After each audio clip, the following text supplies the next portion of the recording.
I'm going to call the Zoning Board of Appeals meeting for January of 2025 to order. The board that will be sitting tonight hearing the cases is member Stephen Lianis, Monique Screen-Berry, Fire Chief Brian Nardelli, Mr. James Sweeney, and myself, Chair Kenneth Galligan, our Zoning Enforcement Officer, our Building Commissioner, and the Clerk to the Zoning Board, Mr. James Plouffe, and our recording secretary tonight is Monica Fagazzo. I don't want to forget you, Monica. Before we start, I would appreciate anybody who has a cell phone, either shut the phone off or put it on silence. And if you need to talk on the phone, if you need to use it, just please take your conversation out into the corridor. I will tell you that tonight's meeting is being televised. It is live, and from time to time over the next month it will be shown on Brockton Cable TV. Before we begin tonight, we have one case that has been withdrawn. The withdrawal of the petition of Jason Burrow for property located at 136 Perkins Avenue. This case was scheduled to be heard tonight, January 14th. That case has been withdrawn. It will not be heard tonight. So if you are here tonight for that case, it will not be heard. Prior to starting the meeting tonight, is there anyone here that would like to withdraw prior to the hearing? Everybody's good? We have 5 cases tonight. The way the meeting will be operated tonight is that when I call the case, I will read the case. The petitioner or the representative of the petitioner will come forward to the podium, make a presentation relative to the case to the board, and following the presentation, any of the board members may ask questions of the presenter relative to the testimony that has been given. When the board finishes any questions that they may have, I will then open it up to public discussion. I will first ask if there is anyone here that wants to speak in favor of the petition. I will then ask if there is anyone that wants to speak in opposition. I will ask if there is any elected official in the room that wants to be heard on the issue. And lastly, I'll ask if there is anyone that has any questions relative to the testimony that has been given. Following that, I will close that portion of the hearing, which will conclude the public discussion. I will then open it up for discussion among the board members, the 5 board members. At this point, you will hear the board members deliberating back and forth relative to the testimony that was given. And when the testimony has been completed, you will hear one of the board members make a motion to grant. If a board member then seconds that, I will call on the clerk to call the roll. And each member will be polled on the vote. If the vote is 5 in the affirmative and none in the negative, the petition will be granted. If the petition receives 4 votes in the affirmative, 1 in the negative, the petition will be granted. Anything less than that will be denied. So a 3-2 vote is a denial for the petition.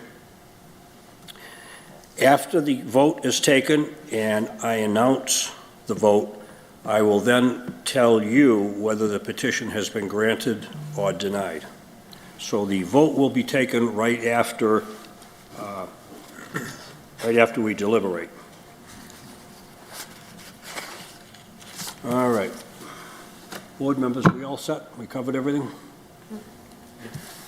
Okay, the first case tonight is case number 2501, the petition of Desan Martin, 106 Oak Lane, Unit 11, Brockton, Mass., for a variance seeking relief from Section 2729 and Section 2754 to conduct a tattoo parlor in a C2 zone located at 9 Perkins Avenue.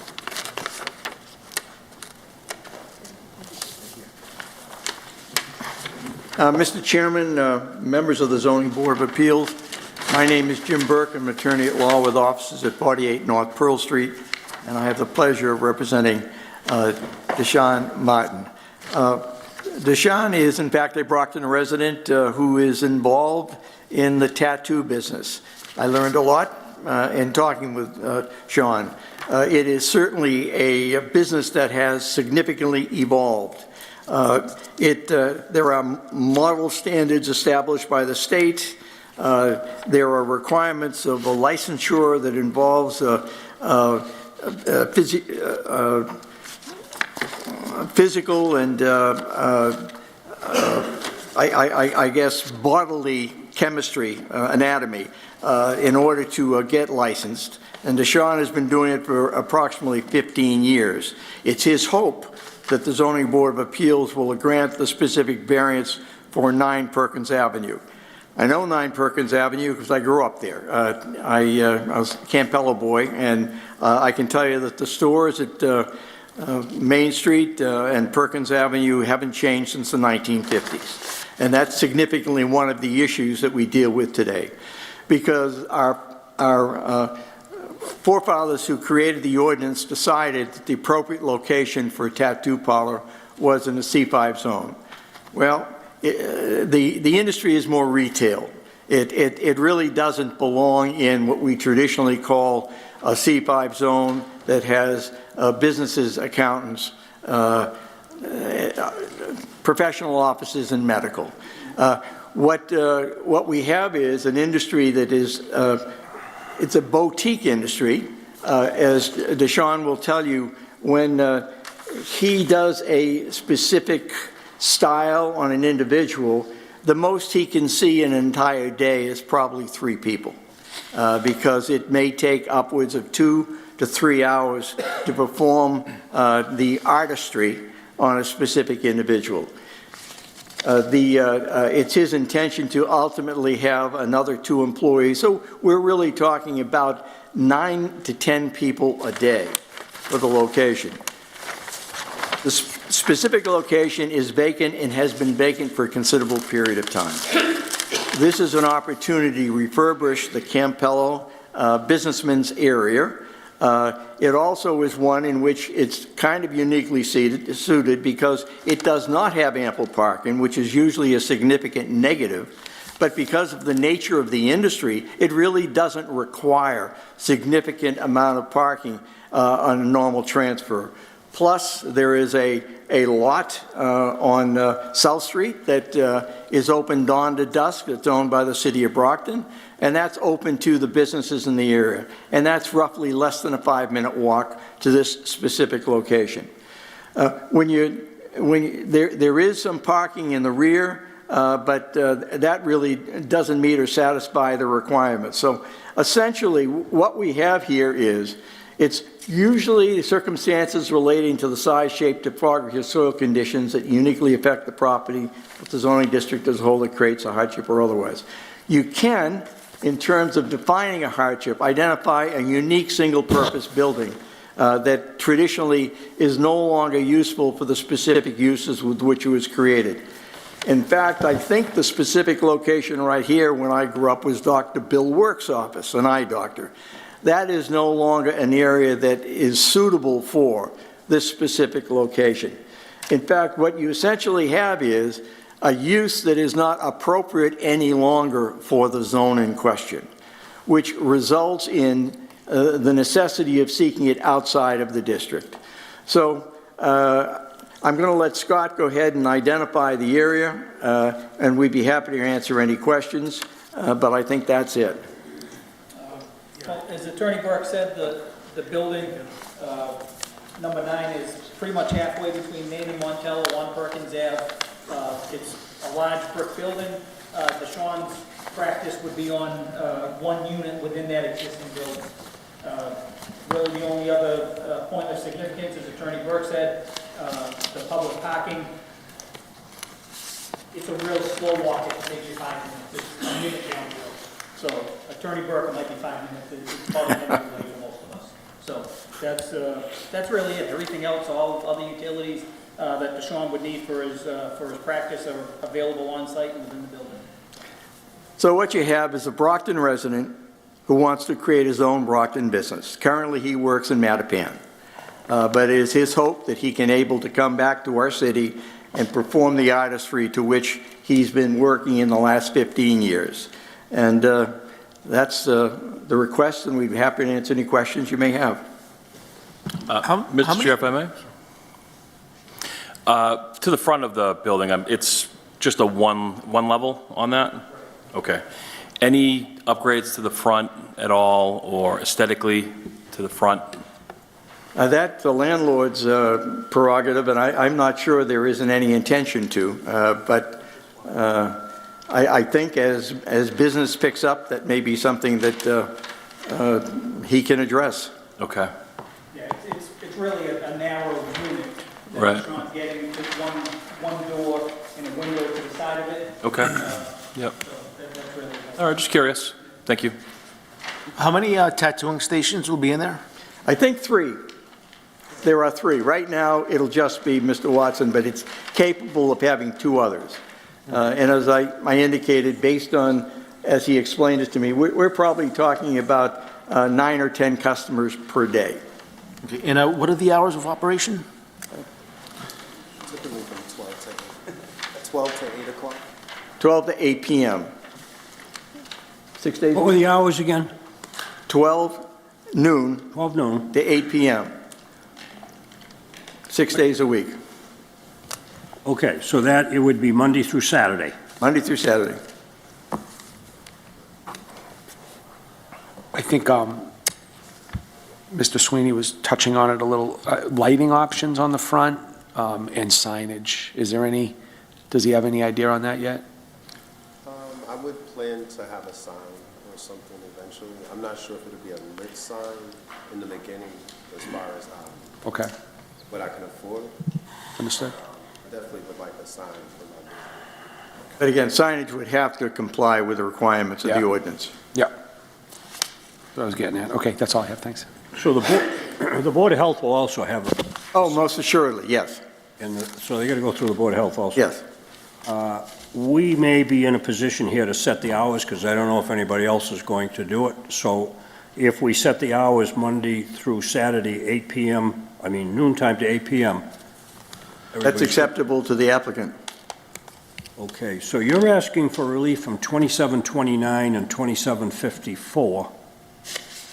And I guess that's simply because tattoo parlors are not listed in the zoning. They are not listed in the zone. It's a use that's not allowed in the zone, only in a C5. Correct. And the other one was 2750, you referenced 54. 53 we need to address too, which is if there is no provision for parking, that the board has the authority to set whatever parking. They do. And we realize that that's in an old section of the city where it is what it is, so I understand that. One thing I would suggest to the board, that when we deliberate on this, and I want to bring it out now, that this would be a use variance. Yes. And under the use variance, I think we would be specific that this, if it is granted, this variance will be for a tattoo parlor. If he should close up and go out of business, the variance would cease. He could sell the business and another tattoo parlor go in there under this variance. But once he closes up, I think he needs to realize that under the use variance, that would go away. We all in agreement on that? We understand? That's acceptable. Okay. All right, board members, any other questions? Everybody's good? I'll close that portion of the hearing. Is there anyone here that wants to speak in favor? Seeing none, I'll close that portion of the hearing. Is there anyone here that wants to speak in opposition? Seeing none, I'll close that portion of the hearing. Is there any elected official that wants to be heard on the issue? Seeing none, I'll close that portion of the hearing. Is there anyone in the room that has a question relative to the testimony that's been given? Seeing none, I'll close that portion of the hearing. That concludes the public discussion. I'll now open it up for deliberations among the board members.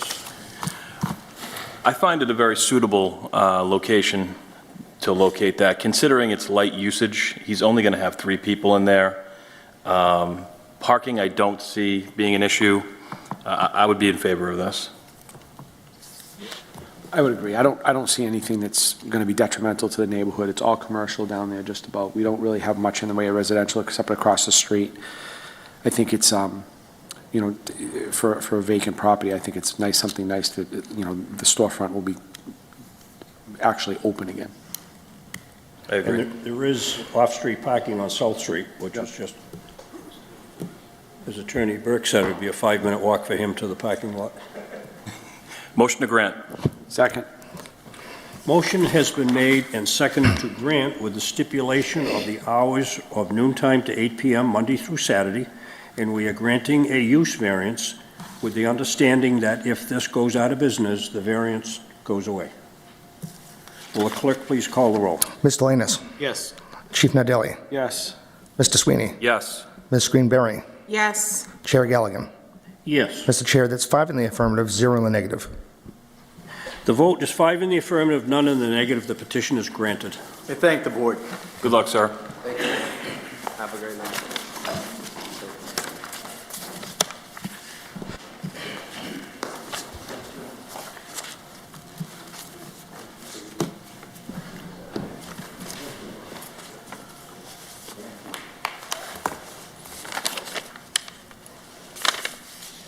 Next petition is 2502, the petition of Vincent J. Falcone in care of John E. McCluskey of 1325 Belmont Street, Brockton, Mass., seeking relief from Article 3, Section 2712 and 2729, and Section 13A, to determine that the lot is an existing lot of record and is buildable, and build a single-family home in an R1C zone located at 7 Lawn Street. It was 37 long. So, go ahead, just introduce yourself. I have a question. I'm sorry? Go ahead, introduce yourself, then I have a question. Thank you. Good evening, Mr. Chairman, Mr. Clerk, members of the board. Attorney John McCluskey here on behalf of Vinnie Falconieri, who is right here. He moved. And we'd like to present. This is all wrinkled. Scott's better at ironing out those things. Counsel, So, counsel, just before you get started, are you looking for two things here? One is to determine that the lot is a buildable lot, and you're requesting a variance to do what you want to do? I thought that that lot had been split, so it is a standalone lot now with a separate deed, is that? yes, that's what I was going to get into, the little bit of the history here. All right, go ahead, go ahead. I'm So, for many, many years, we as representatives of the applicant would come before the board, and historically, this is a situation where historically there were 2 lots of record. There is a plan in the Registry of Deeds, and the problem here is that they were described by the running meets and bounds of the 2 lots. And back in, I think it was when my law partner was the mayor, he tried to change all that stuff and did change all that stuff.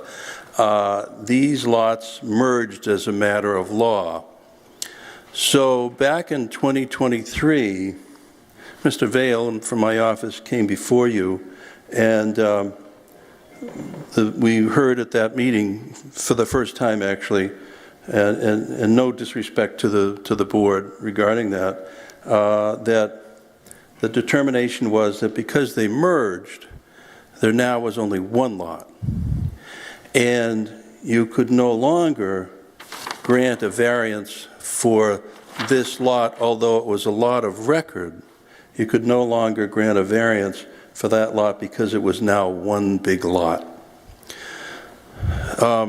As a result of that, I, of course, decided that that wasn't right.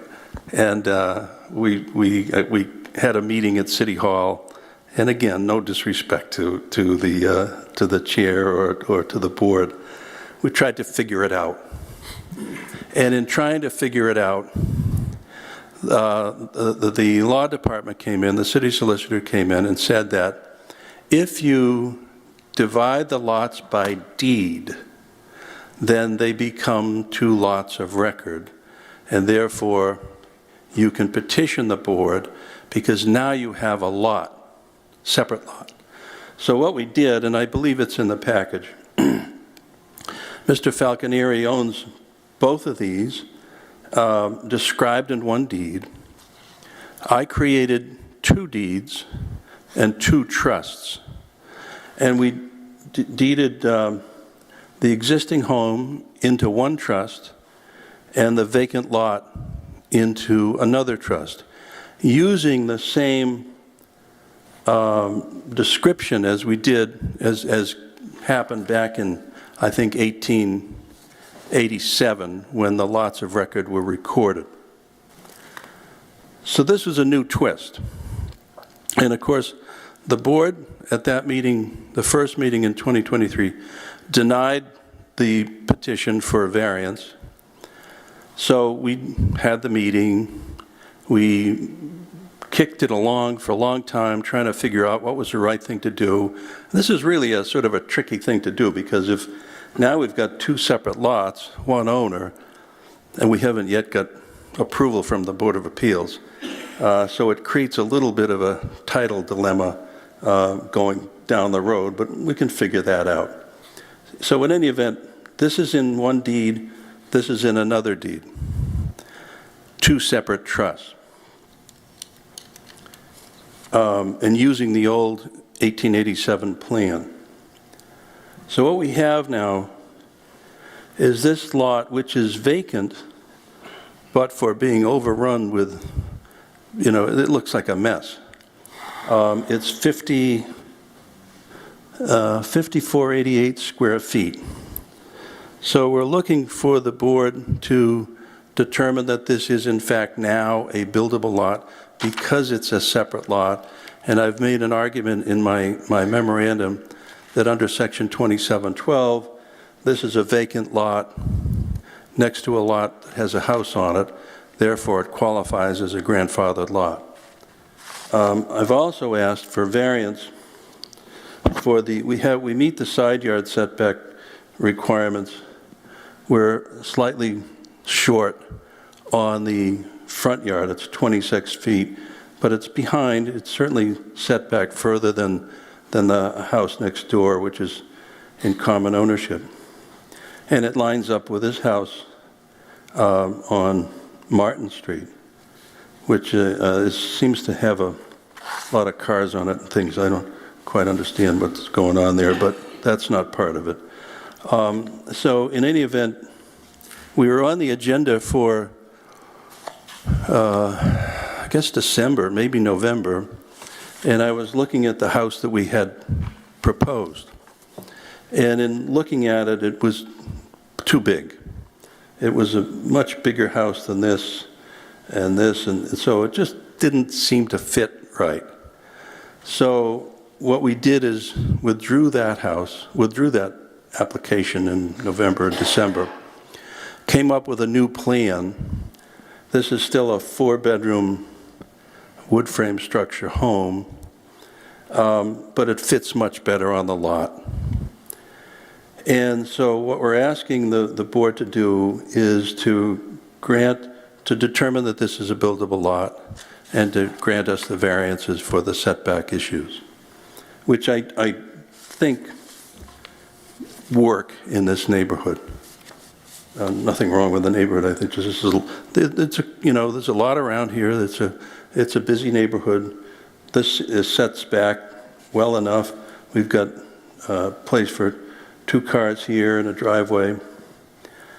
And the hardship is that the lot is overgrown and really sort of reaches out for a buildability determination from this board. I think the home that we propose is much more attractive than anything else in the past. I call this the Gormley House.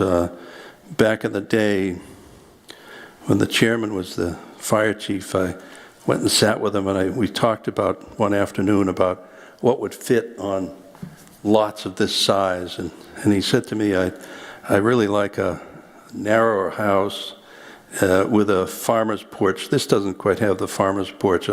We could do that, of course. But this is the house that we came up with, not the chairman and I, or the member at that point, but I came before the board the next meeting, and then I was stopped in the middle of the meeting, and one of the members said, I like this house. I'm not going to tell you I'm going to vote for this thing, but, you know, it fits on the lot much better than anything used to fit.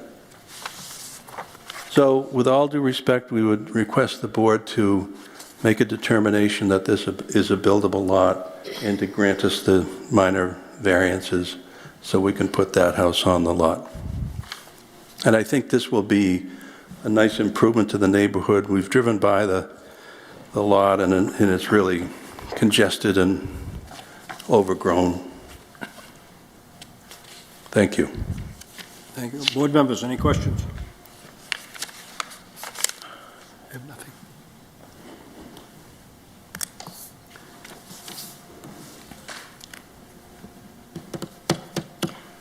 All right, just a couple of things. A deed that was prior to 1967 that described a parcel by Mets and bounds would qualify as a buildable grandfathered lot. What we've discovered with this is that the entire lot is described with one set of Mets and bounds. What you have done is create two separate lots with a new deed. Well, obviously, the new deed... Two new deeds. Two deeds, correct. And the new deed is well past 1967. It's this past year, 2024. So the way I look at this is we now have two separate lots. The vacant lot on the corner that's in question tonight cannot be built upon without a variance. So it is a standalone lot, but it can't be built on without a variance. Correct. Okay, so that's where we are at that. Okay. Yeah.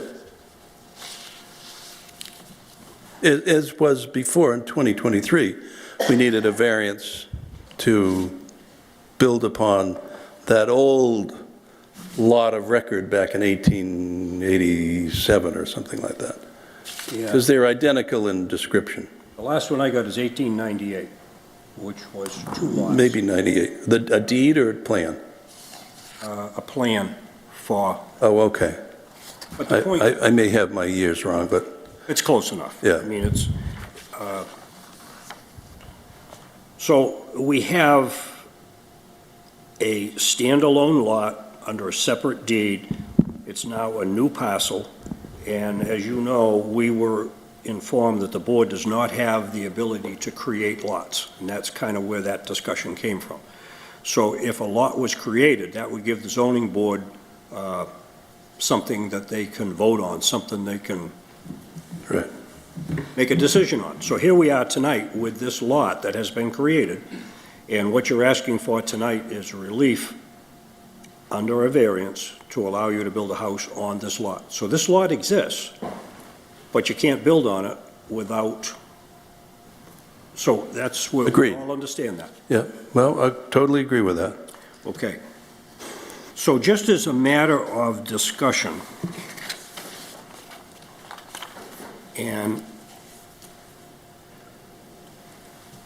I think it's important that we bring this up. When I researched this, I discovered that you are saying that you have 26 feet of frontage between the front of the proposed building and Lawn Street. Setback, not frontage. I'm sorry, yeah, frontage setback, correct, you're right. And with the 1 foot bump out, it's actually 25 feet, but it says 26. And the building itself is 36 feet, and then you're saying you've got 30 feet in the back of the building. If you add up the 26, the 36, and the 30, it comes out to 92 feet, and the lot is only 85 feet. There's something wrong here with dimensions. The house or something is 7 feet too big.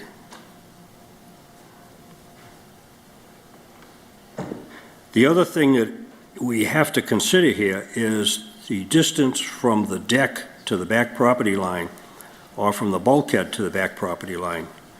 And I estimate that the deck is about 18 feet from the rear property line. That's correct. Yeah. So when we talk about setback on this deck, or this whole property, I think we've got to consider the setback from that back deck to the back property line. So we got a little problem here, that all the numbers don't add up.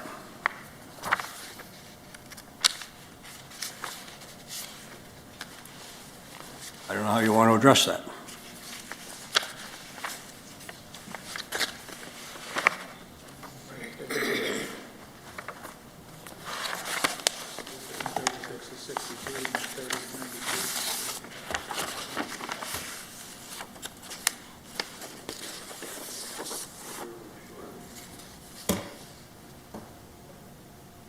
So if you went with the proposed dwelling with a 26-foot setback on the front, and we got 18 feet from the deck to the back property line, and we had to make up 7 feet, now we're only 11 feet from the back property line. With the deck. With the deck. Correct. Yeah.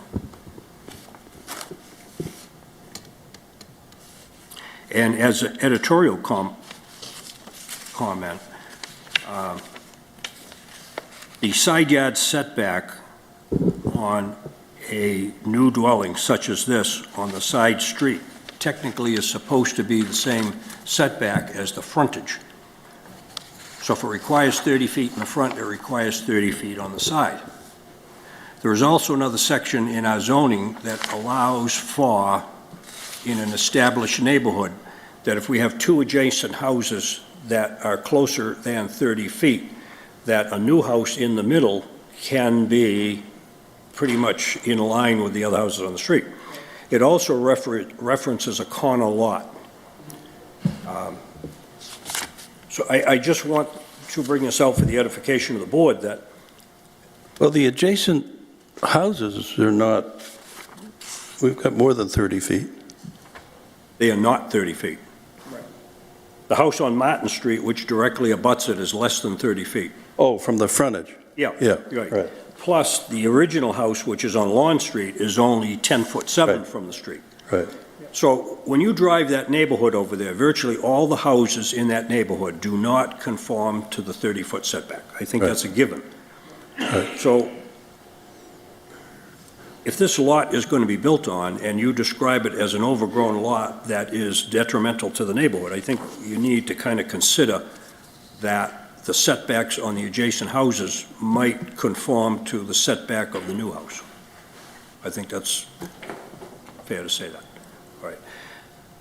On the 18 feet, 1 inch on the Martin Street side, and you got 19.5 feet on the east side, and 35 feet from the other house, you're well over 50 feet between the two houses. Correct. I wonder why you never proposed to put the new house closer to the lot line on the east to gain some setback on Martin Street. So where is he talking? In this case, Chief, really, the only reason was just so the driveway wouldn't be right in front of the house. If we slid the proposed house towards the existing house, then the driveway would be right up against the house. So we set it back that way, no other reason than that. I'm only discussing what my thought is here. Instead of 18 feet, if it was 20 feet, you're picking up 2 more feet on the side street. We have seen houses that have been built with a minimum setback on the side street, and as you drive down the street, all the houses are 30 feet back, and then all of a sudden, this house is 10 feet from the street. Aesthetically, it is not a good situation. Understood. So, anyway, the situation now is we have a lot, you're asking for a variance to put this house. We have some dimensional issues here that need to be addressed. Well, you know, this house, as it sits between these two existing homes, as I look at the plan, it seems to fit. It's further back than the house on Martin Street. It's certainly further back than the adjacent home on Lawn Street. That's correct. And my only comment was, instead of having 19 feet on the other side, if that was like 17 feet, you could have pulled the house 2 feet back from Martin Street. It's just an editorial comment. That's Are all. you suggesting that we do that? It's something that Yeah. We could, my biggest problem We here, could agree to that as a condition. my biggest problem here is we're 7 feet off between the front yard and the backyard, and I don't know how you're going to address that. That's, 7 feet's a lot on this lot. Agreed.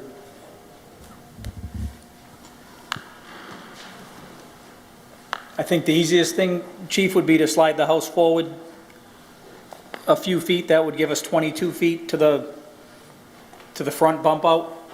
That would end up giving us about 15 feet from the deck to the back lot line. If we Or slid it reduce- forward to 22 feet, 22 plus the 36 is 58, minus the 85 would be 27 feet from that back corner, and then minus the 12-foot deck would be 15 feet from the deck to the back line. And we would So let's- stipulate to those changes. Let's, at this point, we've identified some problems. Yep. Are you going to request from the board to amend slightly the distances? I wouldn't say this is going to be a major change, but Yes, you got to make up 7 feet here. It doesn't add up. right. We would request that. What are you requesting? If I may, Chief, to make it the front setback 22 feet, the rear setback to the house corner 27 feet, to the deck 15 feet. And to the existing house number 37, instead of 19 and a half feet, to make it 17 feet, which would give us a little more than 20 feet to Martin Street. All right, so you got to look at your numbers again here now. And the front setback is 22 feet. 22 feet to the, yes, So it's actually 21 feet to the bump out. Right. Are you saying 22? saying 22 to the most forward part of the house. Okay, so there's 22. Yep, Now we got to put 36 in there. which is 58, which leaves us with 27 feet, still running along that side of the house along Martin Street. So that would be 27 feet from that corner. And then the deck is 12 feet, so that would be 15 feet from the deck.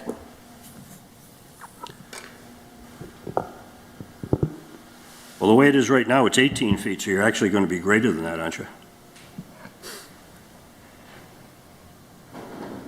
Yes. Okay, I just don't want to get out in the weeds on this thing, but I think it's important to understand that the numbers don't add up here. It's a shame that we've come this far and found out that there is that problem. If it can get rectified, if the board wants to look at it that way, that's fine. If not, we'll come back at another time. But I think... Well, coming back at another time, what do you mean by that, a continuance? No, a plan that's accurate. I mean, I'm trying to give a little wiggle room here to Yeah. allow this, if the board wants to allow this house, all I'm saying is we're giving you some wiggle room to kind of reposition the house a little bit here. I would certainly respectfully request that the board allow us to slide the house a bit to make that work, to make the numbers work. Because quite frankly, if that's what you want, historically, this board does one thing if there's going to be a change, and that is deny, which would create an issue because then we'd have to go back to the planning board, and I'm getting used to that, the planning board.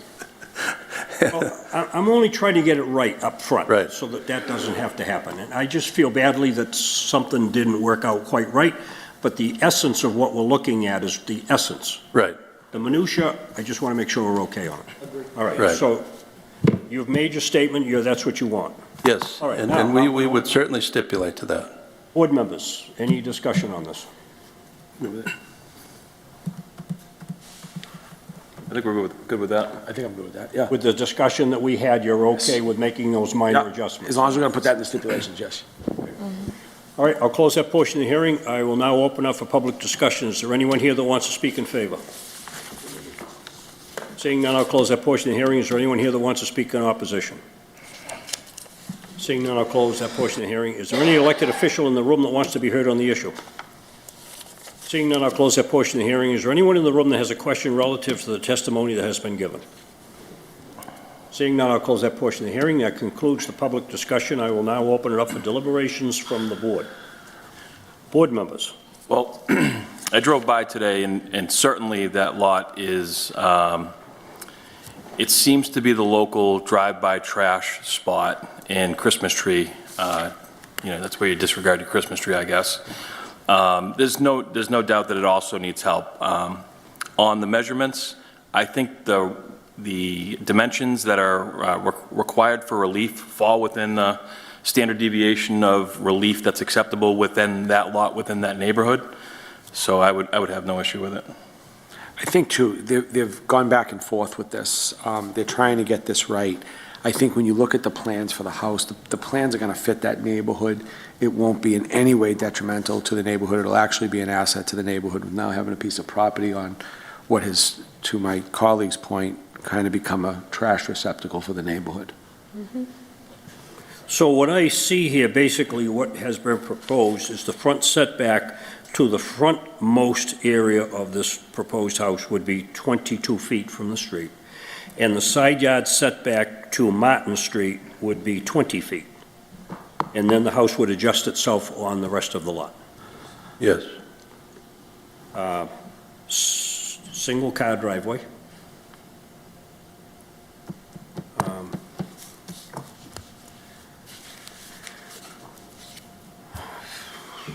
All right, I can't think of anything else that I want to.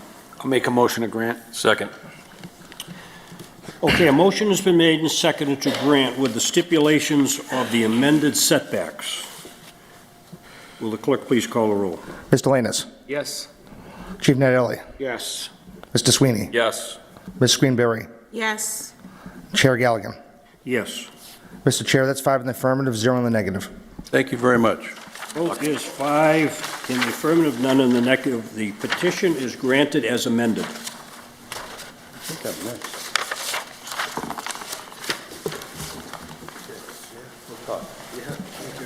Thanks, Joe. Thank you.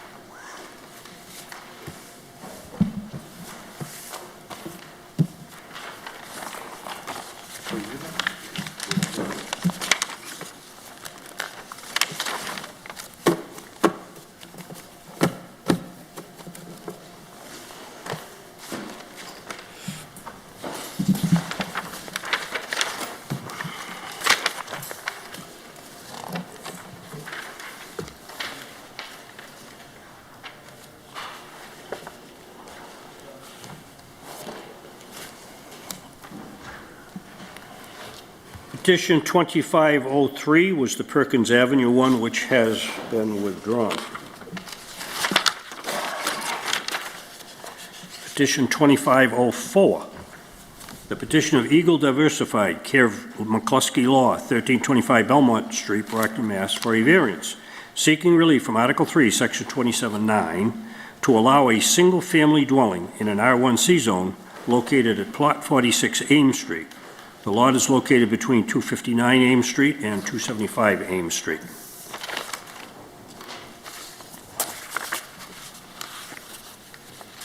Much better with things I can put on the ground.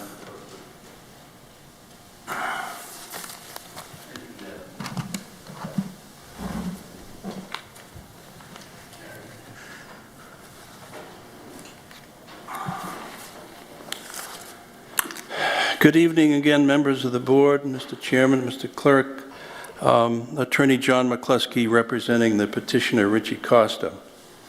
This is a petition seeking a variance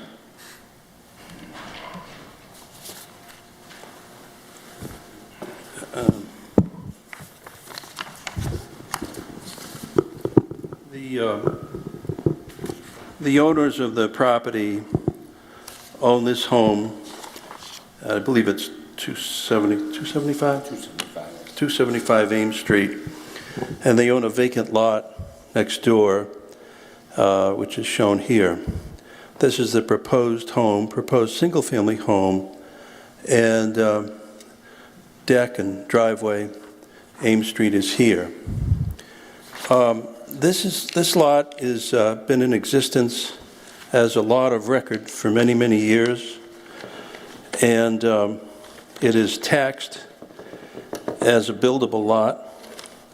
And in fact, in your file, you will see a buildable lot determination in the city of Brockton going back several years. We asked for a new buildable lot determination, and we're told that there's one in existence, so use that one. So these two lots are separately taxed. This is taxed, this lot in question where we want to get a buildable lot is taxed as a buildable lot and has been so for years and years and years. The owners always believed it to be a buildable lot. But back several years ago, I forget which building commissioner, it was not Mr. Plouffe, it was before your time, I think, that the lot buildable determination came out and said, this in fact is a buildable lot, probably under section 2712, but it's not buildable because there's an encroachment. Now, the history here is that, and I was remiss in not pointing it out. I actually didn't know about it. I believe what I noted in my application question was, has any prior zoning board of appeals decisions been made? And I said, not that I could find. When I applied for this application, I think I submitted the wrong lot because I didn't find any buildable or issues with zoning. Since that time, Monica has helped out, and I emailed the board or the building department the other day, again, identifying the proper lot, and lo and behold, what I found was that there was a 2021 request for variance, totally unlike what we're asking for tonight. Back in 2021, a builder asked for a variance to build a two-family house. This is the plan that I came up with, and you can't obviously see it very well from here, but here's the proposed two-family house. He's got stacked on this side 3 or 4 parking spaces, so that the only way to get that house, that car out would be to back everybody out onto the street. On the other side of the house, same thing. And what I also see in that 2021 application was that the existing house, and in fact the garage that was shown on this plan, was not to scale. It was not done, this plan was not done to scale. It was not done by a civil engineer. And in this particular case, we do have a plan that's been surveyed, and there is in fact an encroachment. See this garage right here? That's about 21 feet long. And over here in the subsection of the plan, it identifies the distance of the encroachment and the width of the encroachment. And the distance of the encroachment along the edge of the lot is 21 feet by about 3/4 feet. So this is, the square footage of this encroachment is about 19 square feet. So it's really what we call in the trade de minimis. And the board found in 2021 that it was significant, really because I think of this plan that showed.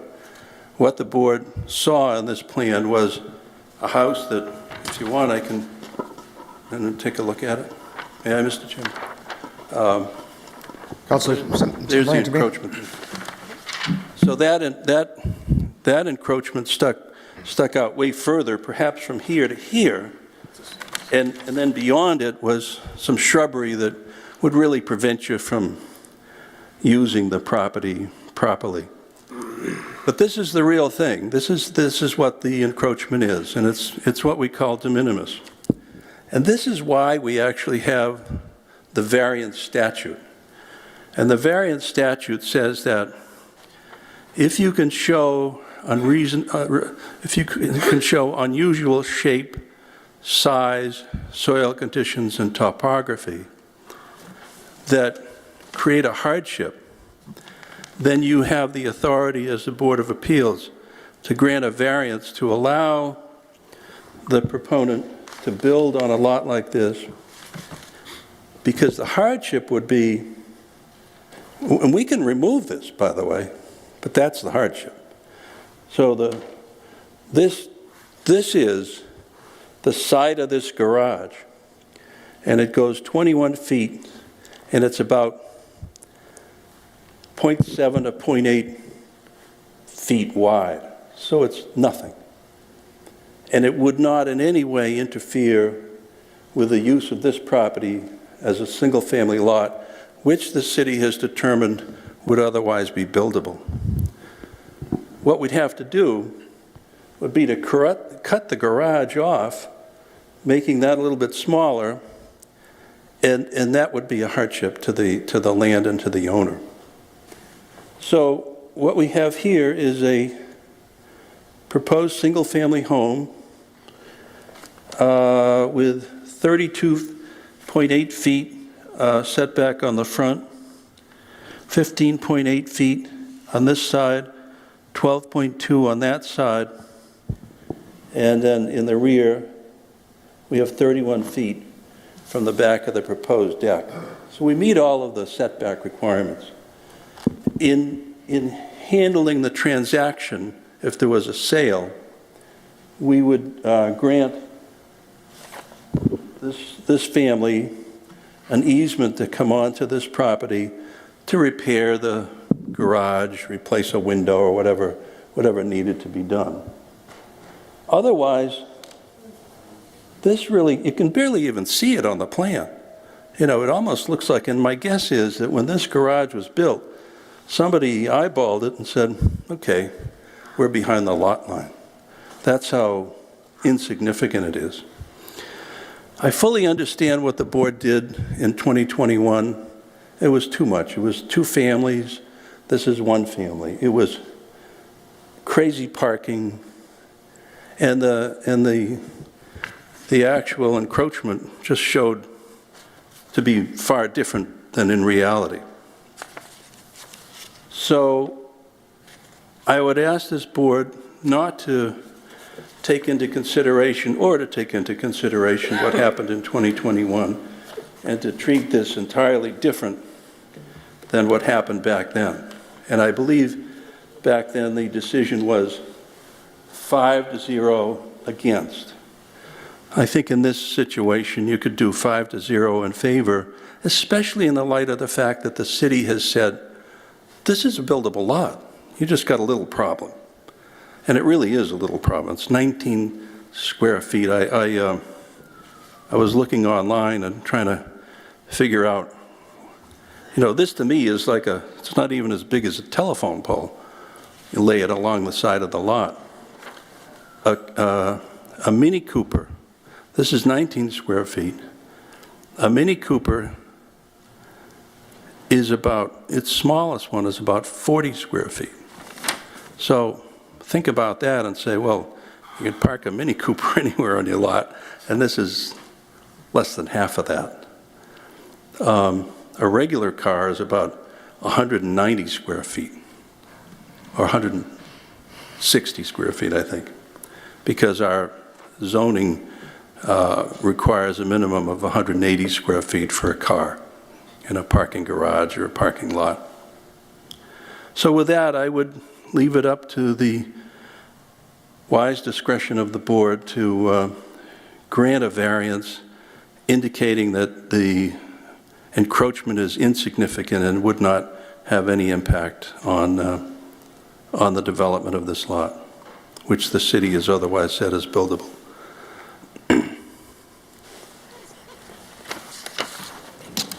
So just so I'm clear, you're stating a hardship is that strip that's on there.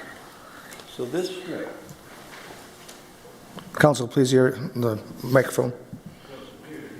Yep. and it's less than a foot deep. But it's not on the lot in question. It is. It is. Yeah, it encroaches. Oh, I'm sorry, I see what you're saying, yeah. That's why the buildable lot determination said, yeah, you've got a buildable lot, You just got but that. get rid of the encroachment, which is the hardship. This is really a classic variance case. You know, variances are, if you've got a, let's say you had a big boulder right here, and you needed to build the house a little closer. That's what a variance is all about. It's unusual shape, soil conditions, topography. And this, because of its existence, is part of the topography of the lot. So it's an unusual topography. And don't forget the fact that the city's been taxing this as a buildable lot forever. I think the value is, I forget, something, it's over 100,000. Where is the topography again on this? I'm sorry? The topography that you referred to, where is that? Where'd you reference that? The unusual it's the garage. It's on the lot, it's changed the topography of the lot. Just like a rock would change the topography of the lot.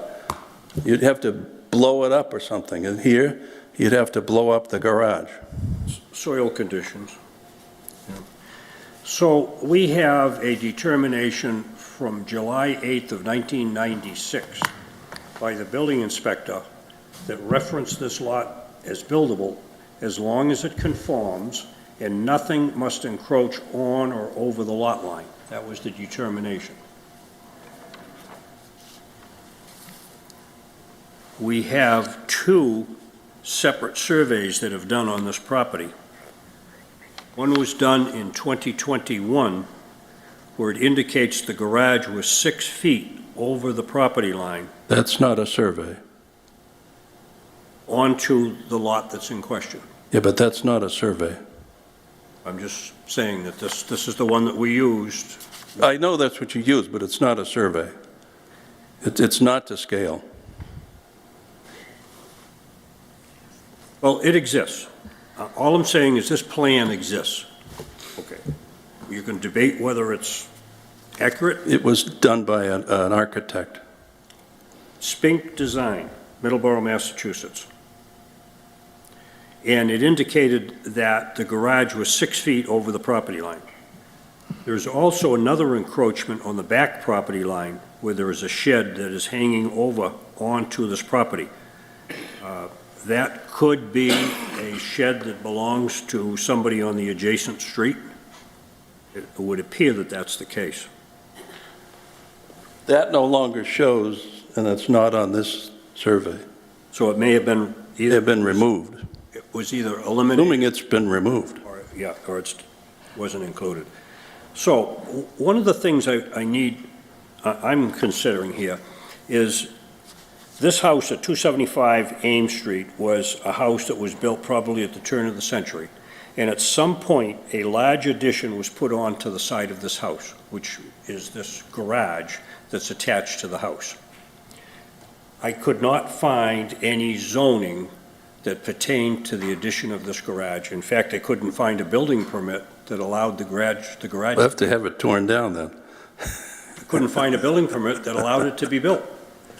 So one of the things I'm considering is that if the owner of number 275, where the house currently exists, wanted to maintain the grandfathering status of this vacant lot, they would have made sure that that garage did not extend over. In fact, the garage should have been involved in a setback between the side of the garage and this lot. So if there was no zoning requested and this garage was built, it would appear to me that the owner of this property considered those two lots as their lot, and they can do whatever they want with that garage, and there is no setback here that requires zoning action. Well, if that were the logic, why would the owner continue to pay taxes on this lot as a buildable lot? I can't answer that. That's, And what you're saying is speculative. it is, and Yeah. I'm trying to determine how all this happened. Right. And now we have a situation where a garage was built onto a dwelling. The garage extends over onto an adjacent lot, and now, if the adjacent lot has this encroachment on it, and you say it's de minimis, which you can say it is, it has reduced the size of that lot. It has negatively affected that lot. It doesn't reduce the size of the lot. We're going to give them an easement. We're still going to pay taxes on that land, and it still is going to be owned by the owner of, the new owner of this lot. It does not reduce the size of the lot. It's an encroachment. So if this garage encroached on my lot, and it was your garage, you own that garage that's sitting on my lot, And you own the land. and I own as an easement. But the point I want to make here is your garage is sitting on my property, is what this amounts to. This is, Yeah, just like a fence, just like somebody growing their grass I into think someone this else's. is different. You're talking about a dwelling here. You're talking about a garage as part of a dwelling. This is more than just a fence. So all I'm saying is that the encroachment for 275 Ames Street encroaches over onto this vacant lot.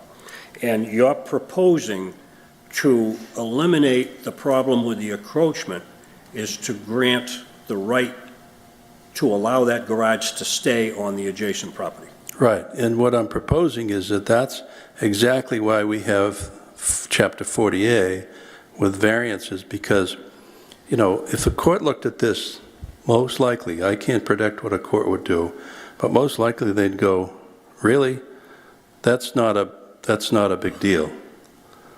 That's my thinking.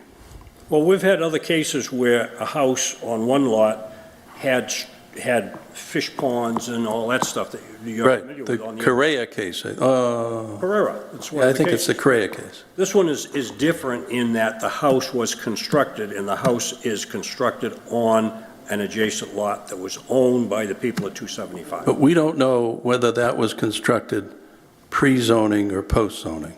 You can't find any evidence of that. Garage, Yeah, it certainly looks like it's well after 1967, but that's only an observation on my part. I mean, it may have been rehabbed. I doubt it, but you could be right. So anyway, I just want to make sure I understand fully what you're trying to do here, that you want to leave the garage, have it encroach on the adjacent lot. and- By 19 square feet. And irregardless of what any agreements are made, that garage will still be sitting on the lot in question. Yeah, otherwise, we wouldn't be here tonight. And the other option is to remove that part of the garage that's on the lot, and then the lot becomes a clean lot. And that becomes a hardship for the owner, That's an which option. is what 40A is all about. Okay, so my concern, that we had two plans here. One, they don't even come close to one another here. One says the building is only 8 inches over the property line. The other one says it's 6 feet over the property line. It's really, it's not even close for some Well, reason. one plan is done by a surveyor, and it's certified. That plan is done by an architect, and it's ballparked. Okay, I'm not going to argue that point. All right, board members, any other questions? We good? Good. Okay, you're going to close that portion of the hearing. I'll open it up for public discussion. Is there anyone here that wants to speak in favor? Seeing none, I'll close that portion of the hearing. Is there anyone here that wants to speak in opposition? Please give your name to the clerk.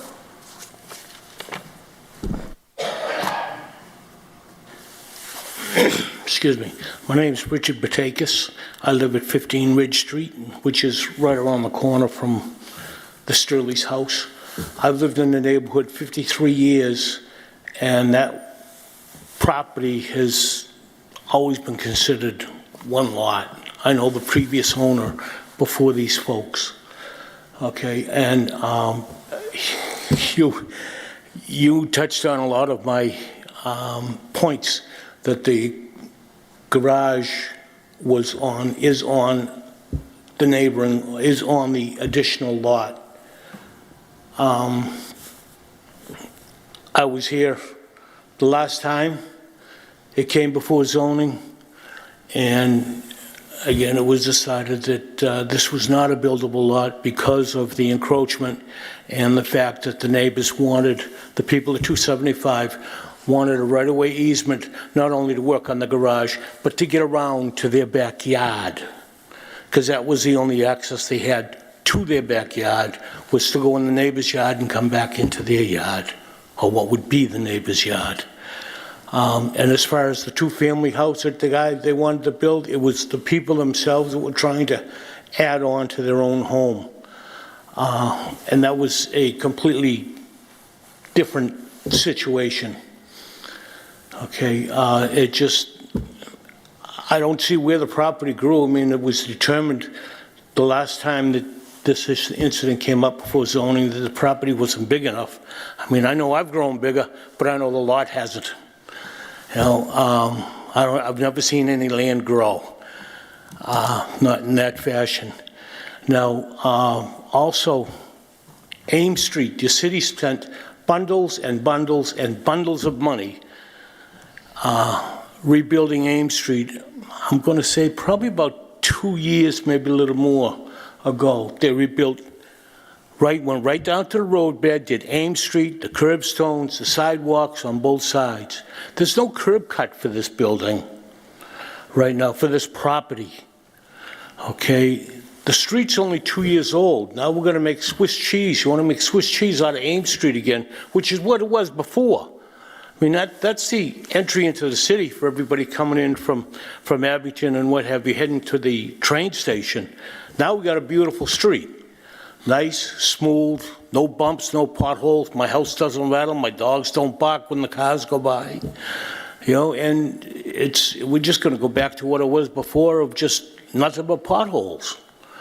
And furthermore, there's no parking on Ames Street. Like I said, I've lived in my house for 53 years, on my property for 53 years. And whenever there's a party on Ames Street, or any type of a function, gathering, whatever, for anybody that end of Ames Street, Ridge Street becomes the parking lot. They park on our lawns, they park across our driveways, they double park on Ridge Street because it's a very quiet street. They park at the end of the street so nobody can get up or down the street. And if they're not, the fire apparatus, the emergency personnel have trouble getting down Ames Street when the people are parking there. You know, if they illegally park, they either got to park on the sidewalk or block the street, making it impassable for fire apparatus, ambulances, whatever, to make it down the road. Not to mention how busy it is with the train station. You know, I mean, there are times I can't get out of my street because of the traffic up and down Ames Street, going to and from, again, the train station. You know, I mean, the property was deemed unbuildable the last time he came before you people. I don't see why it should all of a sudden be buildable. The garage never shrunk. They never tried to make it any shorter. He never tried anything else. I mean, if it's such a hardship for these people, they have the option like everybody else. You know, sell the property. If the house is too big, too small, whatever. He's getting on in age, and so am I. But so we all are. But I'm sorry, I really don't see an advantage to putting a house here in an already heavily congested area. Okay, and again, I'm sure there's more, I don't know what the ordinance is, but I believe there's a moratorium on street openings. How are they going to hook up the water and sewer if they can't open it, if Ames Street was just redone? No, it's something to think about. All right, thank you. Thank you. Is there anyone else that wants to speak in opposition? Seeing none, I will close that portion of the hearing. Is there any elected official in the room that wants to be heard on the issue?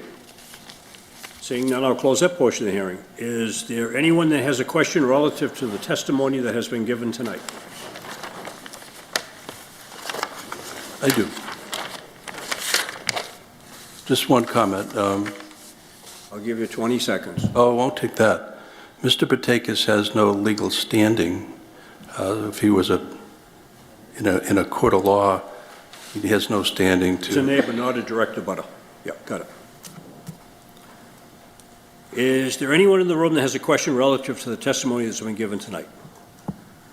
Seeing none, I'll close that portion of the hearing. That concludes the public discussion on the issue. I'll now open it up to board members.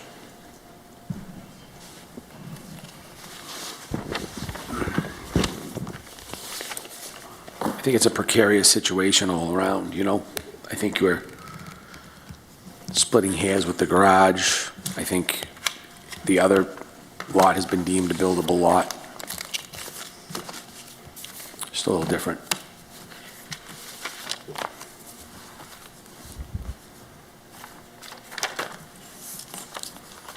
This plan's a little better, excuse me, a little better that it's downsized from what it was previously. Yes. So it's motion The to issue grant. seems to be that the garage imposes on the lot. The way they want to address the situation is to allow the garage to remain and allow the prospective buyer of this new lot to have the ability to allow that garage to extend over onto their property.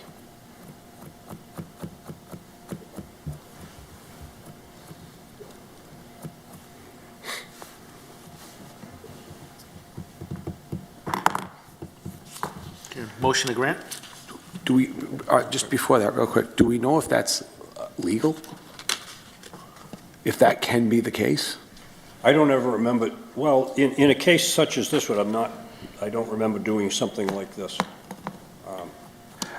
My thing with this is it just compared to what it was before and the way they're doing it now is a lot more, I think, in harmony with the neighborhood, smaller house, this, that, the other thing. So I think it works. The legality is my only question on that. So the question is, has an easement been drafted yet? We will. You will. May I mean, we haven't got to the point of getting the board's approval, so once that happens, we will grant an easement, or Can we make Can that we a make that stipulation? Yeah. Like, I don't even. that would be a condition, obviously. So we have a lot that has mets and bounds. It has a square footage. Now, the garage extending over onto the lot has reduced the square footage of the lot. Doesn't, And the way that they're trying to address that situation is the way he explained it tonight. Are there other options to get that garage off of that lot? You would have to decide whether other options are out there.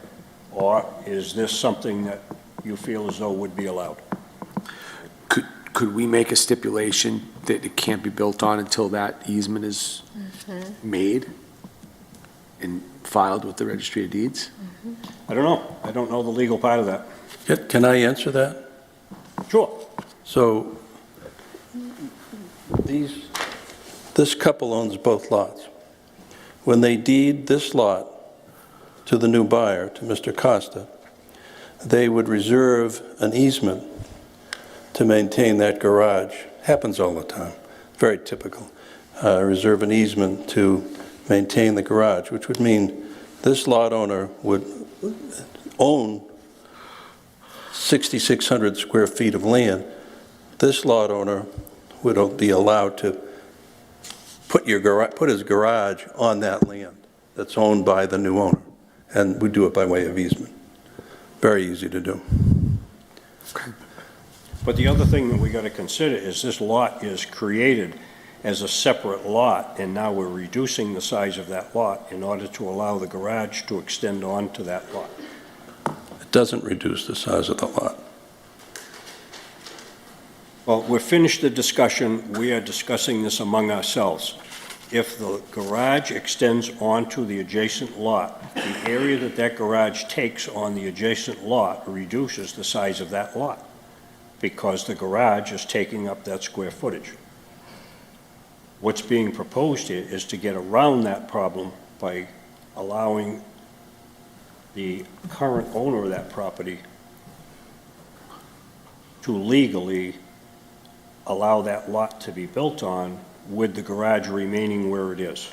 And I think that's a good point that you make, because for lack there of a better term, I would think it would be a shame that something can't be done with this lot because someone made a really dumb decision years ago. See what I'm getting at? I think we should not bind the future of this separate lot because someone wasn't paying attention and fell asleep at the switch when they built the garage. But they thought it was the same at the time. You know, see what I'm getting at? I'm just, I don't know. That's my... Well, irregardless, I think you're going to look at what the facts are right now, whether somebody was asleep at the switch, whatever. It is what it is, and we have to make our decision based upon what is in front of us and what is being proposed. I find the encroachment fractional to what's being proposed tonight. So if they removed the garage, they'd be all set to build. If they took, he says it's about 8 inches, if he took a foot off of that garage, it would no longer encroach on that lot, and the lot would be clean. And according to the building inspector in whatever I said here, 69, no. The building inspector, 1996. The building inspector said at the time, it is a buildable lot as long as it conforms, and nothing must encroach on or over the lot line. So I would read this in reverse. If there is something encroaching over the lot line, then it is not a buildable lot. So what's before us tonight is they're trying to make it a buildable lot by doing what they're proposing tonight. Okay, we're talking less than a foot, pretty much.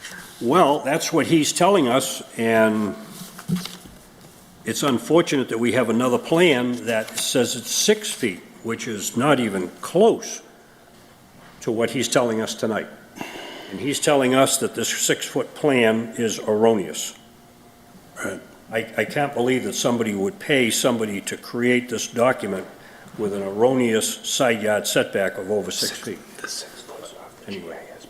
Can we say they can't go any more than 2 feet? GIS plan. Pardon me? Can we say that they can't? Can I extend- just clarify that? The 6 feet is off the GIS plan. All I'm saying is I'm looking at a plan. What's before us tonight, I think we're talking 6 to 8 inches encroachment. That's what they're proposing to us tonight. And that's what we got to hang our hat on.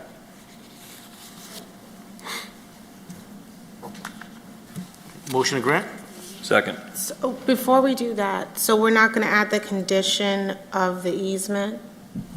I don't think they have a choice. I think they have to do that legally, if I understand correctly. Mr. Chair, do they have to create that easement anyways if they were to do this? I think in the Not proposal that's stipulating it. before us tonight, that easement has to be created. Okay. We Just can't, what I- we can't sell that lot without the easement. The legal I figured, discussion okay. comes, is the variance valid until the easement is created and granted? So can we stipulate that they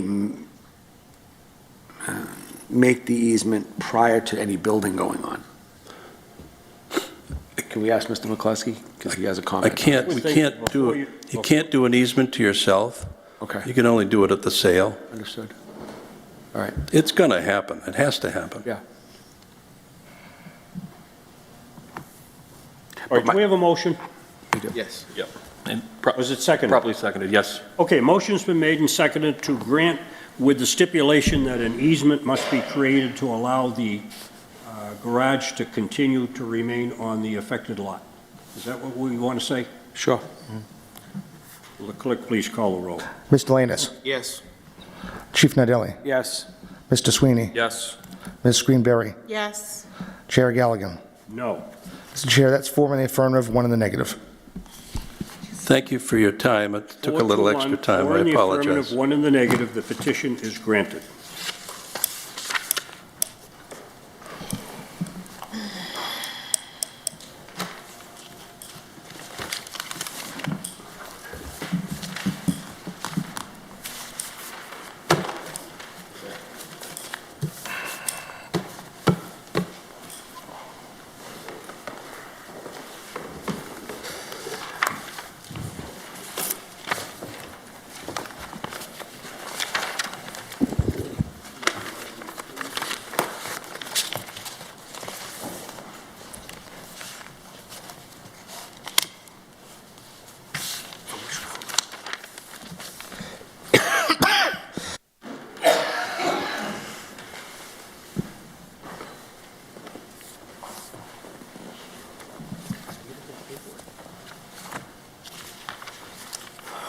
All right, the next case is 2505, the petition of Eloy Lopes, care of McCluskey Law, 1325 Belmont Street, for a variance seeking relief from Article 3, Section 2710, to allow for a multifamily residential in a C2 zone located at 22 Arch Street.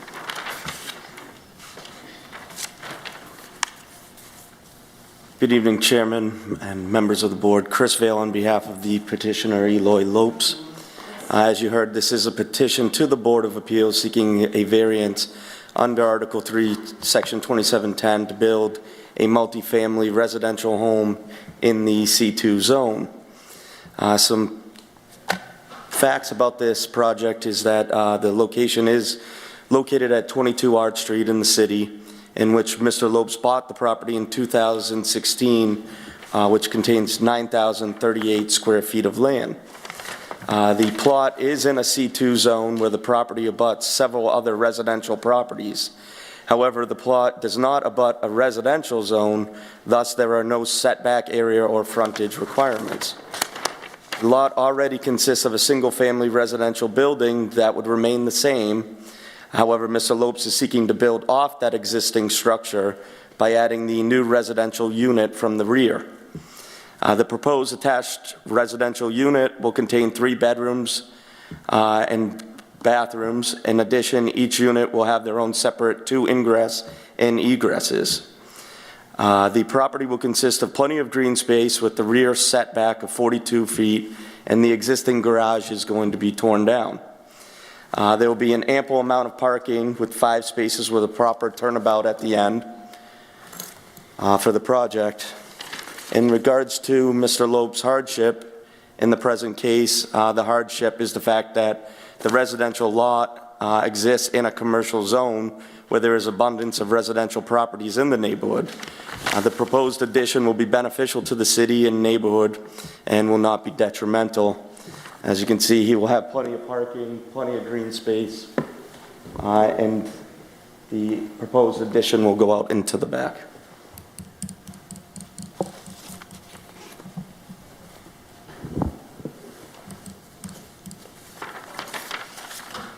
So what will this turn this building into? How many families? 2-family? It will turn it into a 2-family. 2-family, just 2-family, but they have those extra egresses and ingresses. Is that correct, if I understand? As of right now, they do have ingress, egress, but they're going to create, on the proposed, there'll be 1 here and then 1 out in the back. Okay. All right, now I understand. Thank you.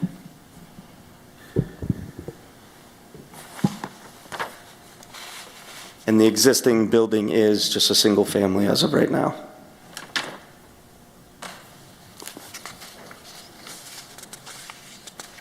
What's the total square footage? The existing, I calculated it's about 880 square feet, with the addition being approximately 792 square feet.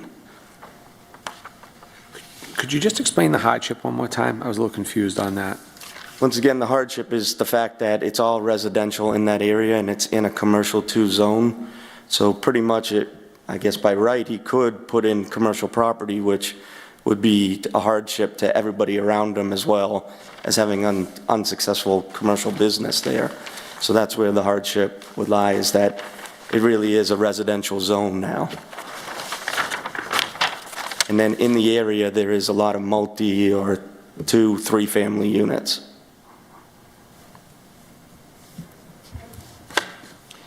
In July of 2001, this building was abandoned. It had been cited by the city that it was an abandoned building and needed to be secured, torn down, or whatever. And in 2001, a variance was granted on this particular piece of property to allow the construction or the rehabilitation of the building that's there, that was falling apart, into a single-family residential building. So I believe it has been a single-family residential ever since then, and what's before us tonight is to allow an addition on the back of that to create a 2-family house. Question on the parking spaces. Those are 18 by 10, 180 square feet?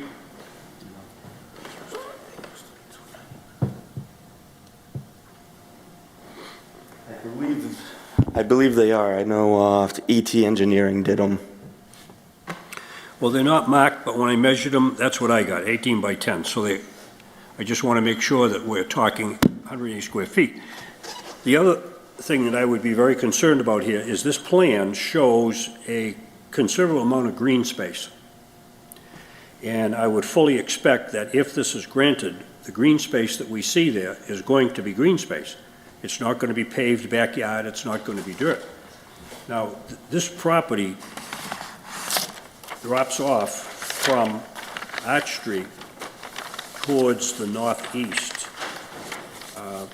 Is there anything that you know of that would handle any water that would accumulate in the back of this building? Is there any knowledge of any of that? Has there been a problem? Is the owner sitting here? Yes. What was the question? The backyard in this building, up against the building that is at 36 Arch Street, the building that sits on an angle in the back, the topography of the land seems to slope down. Slope down towards the rear of the house. So my question to you is, has there been any problem there? No, never. Any flooding issues? No, never. Okay. So basically, the topography here is that the land slopes from Arch Street towards the rear. Towards the rear, correct. And you're telling us that any water that goes into that backyard, I don't mind it, no. okay, which is very important, that what is shown here on green space needs to be maintained Correct. as green space. Yeah.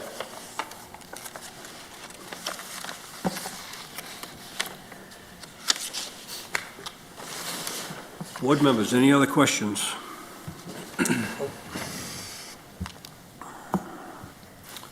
So what we should be voting on here is a use variance to allow him to maintain a two-family house in a C2 zone.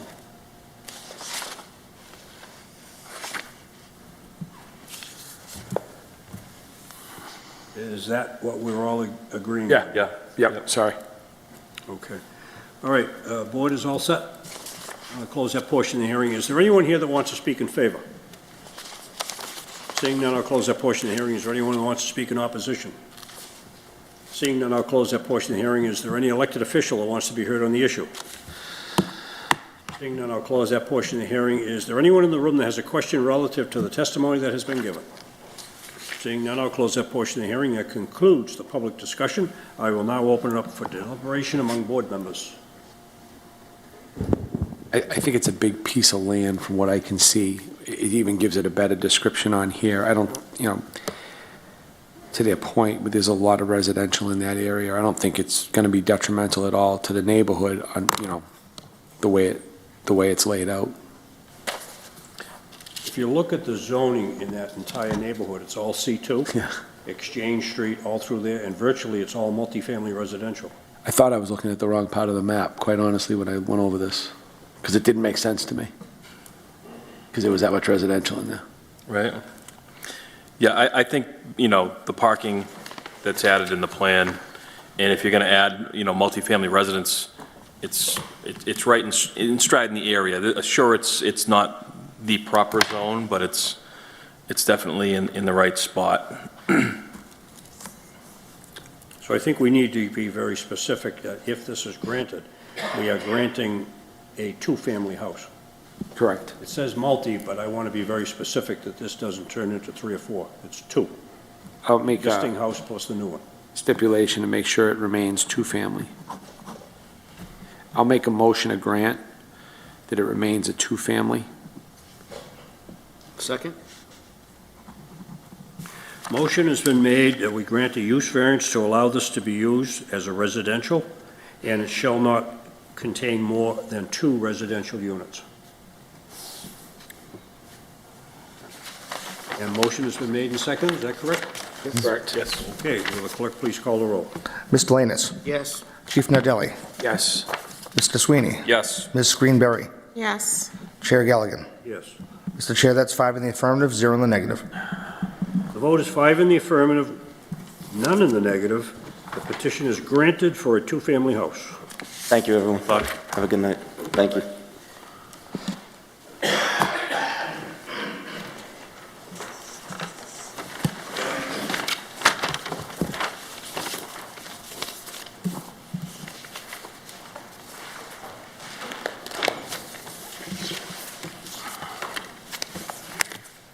those screens allow you to see whatever's on that screen? Is that We how have it works? screens right here. We have screens, yeah.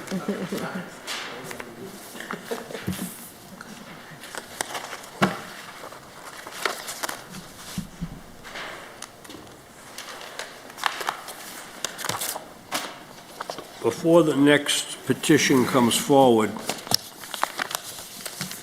I don't want to miss the opportunity. There's a comment that came from planning. It says 25 East Nelson Street. If approved, the project would be required to pass through site plan review. Site plan review. That's a letter from planning.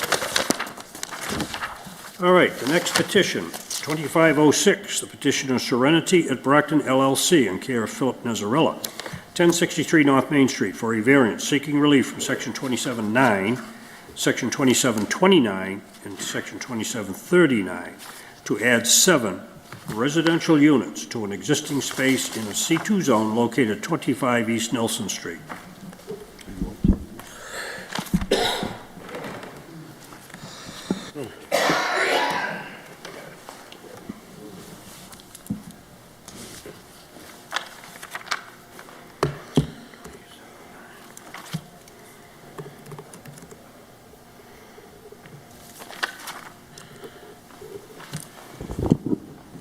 Good evening, Mr. Chairman, members of the board.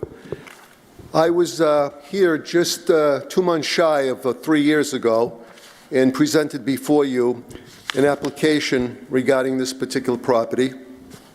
Now, we were all the same members except Ms. Greenberry was not part of the party at that time. And during that particular application, I was requesting that 25 East Nielsen Street, which was formerly known as the Lutheran Nursing Home, was an assisted living facility. And we wanted to convert that to a 55-plus facility, which the board granted. During that time, that assisted living facility was in dire financial straits. It had about 10% occupancy. The then owner was on the verge of bankruptcy, and once he made the agreement with the current owners,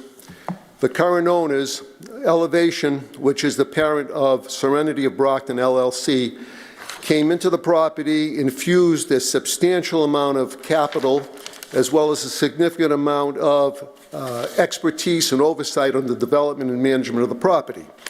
As a result of that, we now have 100% occupancy with complete redesign of the inside, upscale facility, and there is in turn a waiting list of more people that would like to come into the 55-plus facility.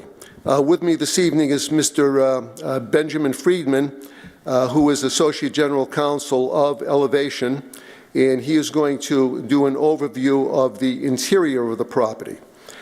Before we get to that, though, I would like to also point out to the board that at the time the board made the grant, they had put conditions for the number of units that would be within that facility. And that was a fair condition based upon the space that was available at that time. What had transpired after we came in and renovated the facility, which was formerly an assisted living facility for nursing, we terminated a lot of the space that was dedicated for nursing facilities, medical care, doctor's offices, communal dining. That was part and parcel of what takes place in assisted facilities. That no longer existed, so we were left with this swath of open space in area that had no use, no purpose. The owners of the property had redesigned with the intention of repurposing that area for the creation of similar type of residential use, living space, which would come to 7 additional rooms, allowing some of those people on the waiting list to take that space. So my suggestion to this board is that the condition that was placed on reserving or topping X amount of units for that facility no longer exists because of the additional space that we have available for us. In addition to that, there was a condition with the concern of parking. What had not been known at the time was that the parking situation is really an irrelevant point because it has no impact on the property. The 55-plus facilities are known in their operations, whether it be in Brockton or nationwide, that most people that go in there, 55-plus, don't come with a vehicle. The reason they go in there is to divest themselves of all the stuff that people carry with them when they have a home or an apartment. Unlike a middle-aged group that is still in the working field, they don't have a car, they don't need to have a car because they're not working. Most of the average age is high 70s to the mid-80s. They're retired and they use access of the public transportation. In Brockton, as well as many other places, we have the availability, and especially at that location, of a great deal of public transportation available. Just outside the front door of the 25 East Nielsen Street, there's a bus station. Down the street, you have an MBTA center. We have Lyft, we have Uber, we have taxis. All of that has resulted in a significant amount of their parking lot, underground parking lot, is empty. They've had 20 empty spaces for the last several years, and that's clearly documented. So Mr. Friedman will touch upon, because he travels throughout the country, making an analysis of what the needs are when they open up these types of facilities. So again, at the time, 3 years ago, that this decision was drafted, it was a fair condition that was put on there. But when we look at this retrospectively, those conditions really don't accomplish anything because they're not needed. We have the space. We have the residents without parking. We have 100% occupancy now. When there was only 10% occupancy, then there's still not a garage that's full. People don't want the space. In addition, the trend now in development, in living arrangements, is to try to get the maximum use and the highest and best use of the space that we have available. You're familiar with the accessory dwelling units, the ADUs, allowing more houses on smaller lots, the additional units we can put within an MBTA station if you're within a half mile. Here we're a little over the half mile, but I think the principle is the same. If you read in the front page of the Globe, the town of Milton is trying to resist what the state is imposing to allow more housing. Housing is needed. Office space is a thing of the past. You can't even get people back to the offices, let alone fill the office space. We need housing, and these additional 7 units create not even a minimal impact on that facility, which can carry them and accommodate them. I respect the conditions that were put on 3 years ago, but retrospectively, it is shown that they no longer have application for this particular unit. And I'm going to leave the board with one statement, one quote. I know they love my quotes, but going back to 1801, when Thomas Jefferson was the president, he once stated that the law must grow and develop to have applicability with the circumstances that take place at the time the law was enacted. And he equated the application of law to a young man who is suited for clothing at 10 years of age. When he's 20 years old, you can't expect that same suit to fit him. And so you need to adjust the law for, again, the circumstances. Now, Thomas Jefferson didn't have what the city of Brockton has. They didn't have a zoning board to vary the law to accommodate the needs and changes that we live in. We have a zoning board. I am asking respectively that we look at this and make the adjustment by way of variance to allow the addition of these 7 units and allow the highest and best use to occur at this property. And with that, I would like to introduce Mr. Benjamin Friedman. He's the Associate General Counsel of Elevation. He has flown up here from Tampa, Florida, where they're located, to give this presentation relative to his oversight and in particular parking.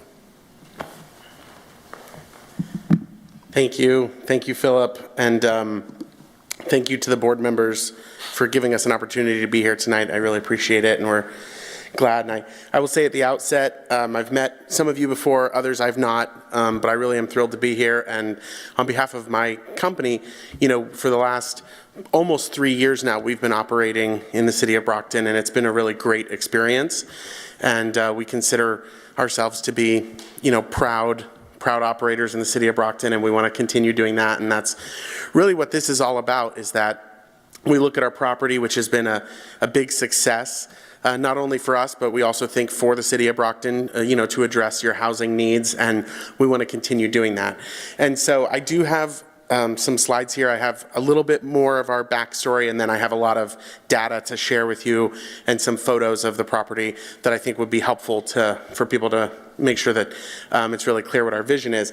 And so, assuming that you can see that on your screens, I will, so right now you see a picture of the building, right? Fantastic. Okay, so we acquired the property in 2022, and as Philip mentioned, at the time we acquired it, there were only 8 people living there. It was not completely out of business, but it was, for all intents and purposes, a bankrupt organization. It was a almost completely empty building. So we went in and we bought it with the intention of converting it to this 55+ housing model, which is where there's a really high need right now, not only in the city of Brockton, but really around the country. And so early on, we did an enormous amount of capital expenditure to improve the building. And so I've got a list of things we did there. There was significant structural repair work in the garage. There was concrete repair on the staircases and the ramp to make it safer. We handled a major mice infestation. We upgraded the electrical in every single unit to handle newer appliances because every single unit got new appliances, new hallway lighting, painting, washers and dryers. We replaced 50 HVAC units. We replaced outdated smoke detectors. We installed new security cameras. We did major upgrades to plumbing, the boiler, and the chiller system. And we did some outdoor weather sealing to prevent water intrusion. The building was really susceptible to water intrusion when the rain would come in if it was coming at a particular direction. And so we did a major sealing project on that. And the reason that I go through that list is because I want to make sure that I note that this is 100% private investment, that there was no public financing, there was no tax credit component. We're a company that does fully private investments into these properties, and we're really proud of that, and we think that our finished product really speaks to that. And we have the evidence to show that. 6 months later, the building was full. That's very fast. That is, in our history, that is our fastest lease up of any property in our company history. We've been operating for about 2 decades. That is the fastest lease up we've ever had. We're very excited, but it really demonstrates the demand. I want to acknowledge that today our occupancy is 106 residents. This is as of today. I pulled these numbers today. Of 86 units, 83 of them are technically occupied right now. 3 of them are technically vacant. 2 have been pre-leased. So the old resident moved out. The new resident is about to move in. And the last one is being renovated right now. So it's not really eligible to be rented out right now. And so that is effectively 100% occupancy because we do not have the ability to bring anyone else in right now if we wanted to. Our average vacancy is under 30 days. Again, a reflection of the demand. And that includes a resident moving out, us turning or renovating the unit, leasing, and them moving in. That's very fast in the world of rentals, very fast in the world of apartments. And I have some before and after photos. I'm sure some of you probably were familiar with the property before when it was Connemara and now. And so I do have some great before and after photos that just show some of the interior work that we did. Those before and after, that's that first floor common area. This is not an area that we would be touching. This is reflective of the upgrade work that we did. The areas that we want to touch are areas that are essentially dead space not used. And so this is a reflection of the areas that are available for those residents that we really brought up for common areas. I have an internal before and after. This is an example unit. You can see when we go through these units, a lot of new paint, a lot of new flooring. Those are really big, a lot of new appliances. Right here, this is a great example of something like that, where we're able to maintain a cost efficiency for the property, and we're able to keep our rents really affordable, and that's why there's such a demand for the property. But we're still able to do upgrades like these, like new flooring, new appliances, new paint. These are very popular, and we're excited to do that. Same thing in the bathrooms. So that's just an example of the before and after. And so I just want to briefly cover the scope of the project that we would really like to undertake here, because it is more than just having permission to do 7 more units. There is more that comes with it. In any sort of capital-intensive project like this, one of the things that we are always navigating is, because we're privately financed, we do have lenders, we do have investors, and we have to be able to justify our expenses to them. We have to be able to ensure that we have a sustainable business model so that we don't turn into what was there before we bought it. So we want to have a sustainable property. And so that means that there are always things that we would like to keep doing for the property. We'd like to keep doing upgrades. And a time like this is a great time where we can do them as an add-on to a project like this.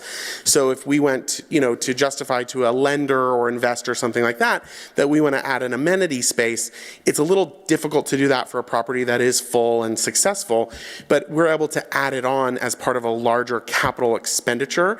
And so I just want to be clear that it's not just an addition of 7 units, there are some other things that we want to do for the property that would benefit the residents as well.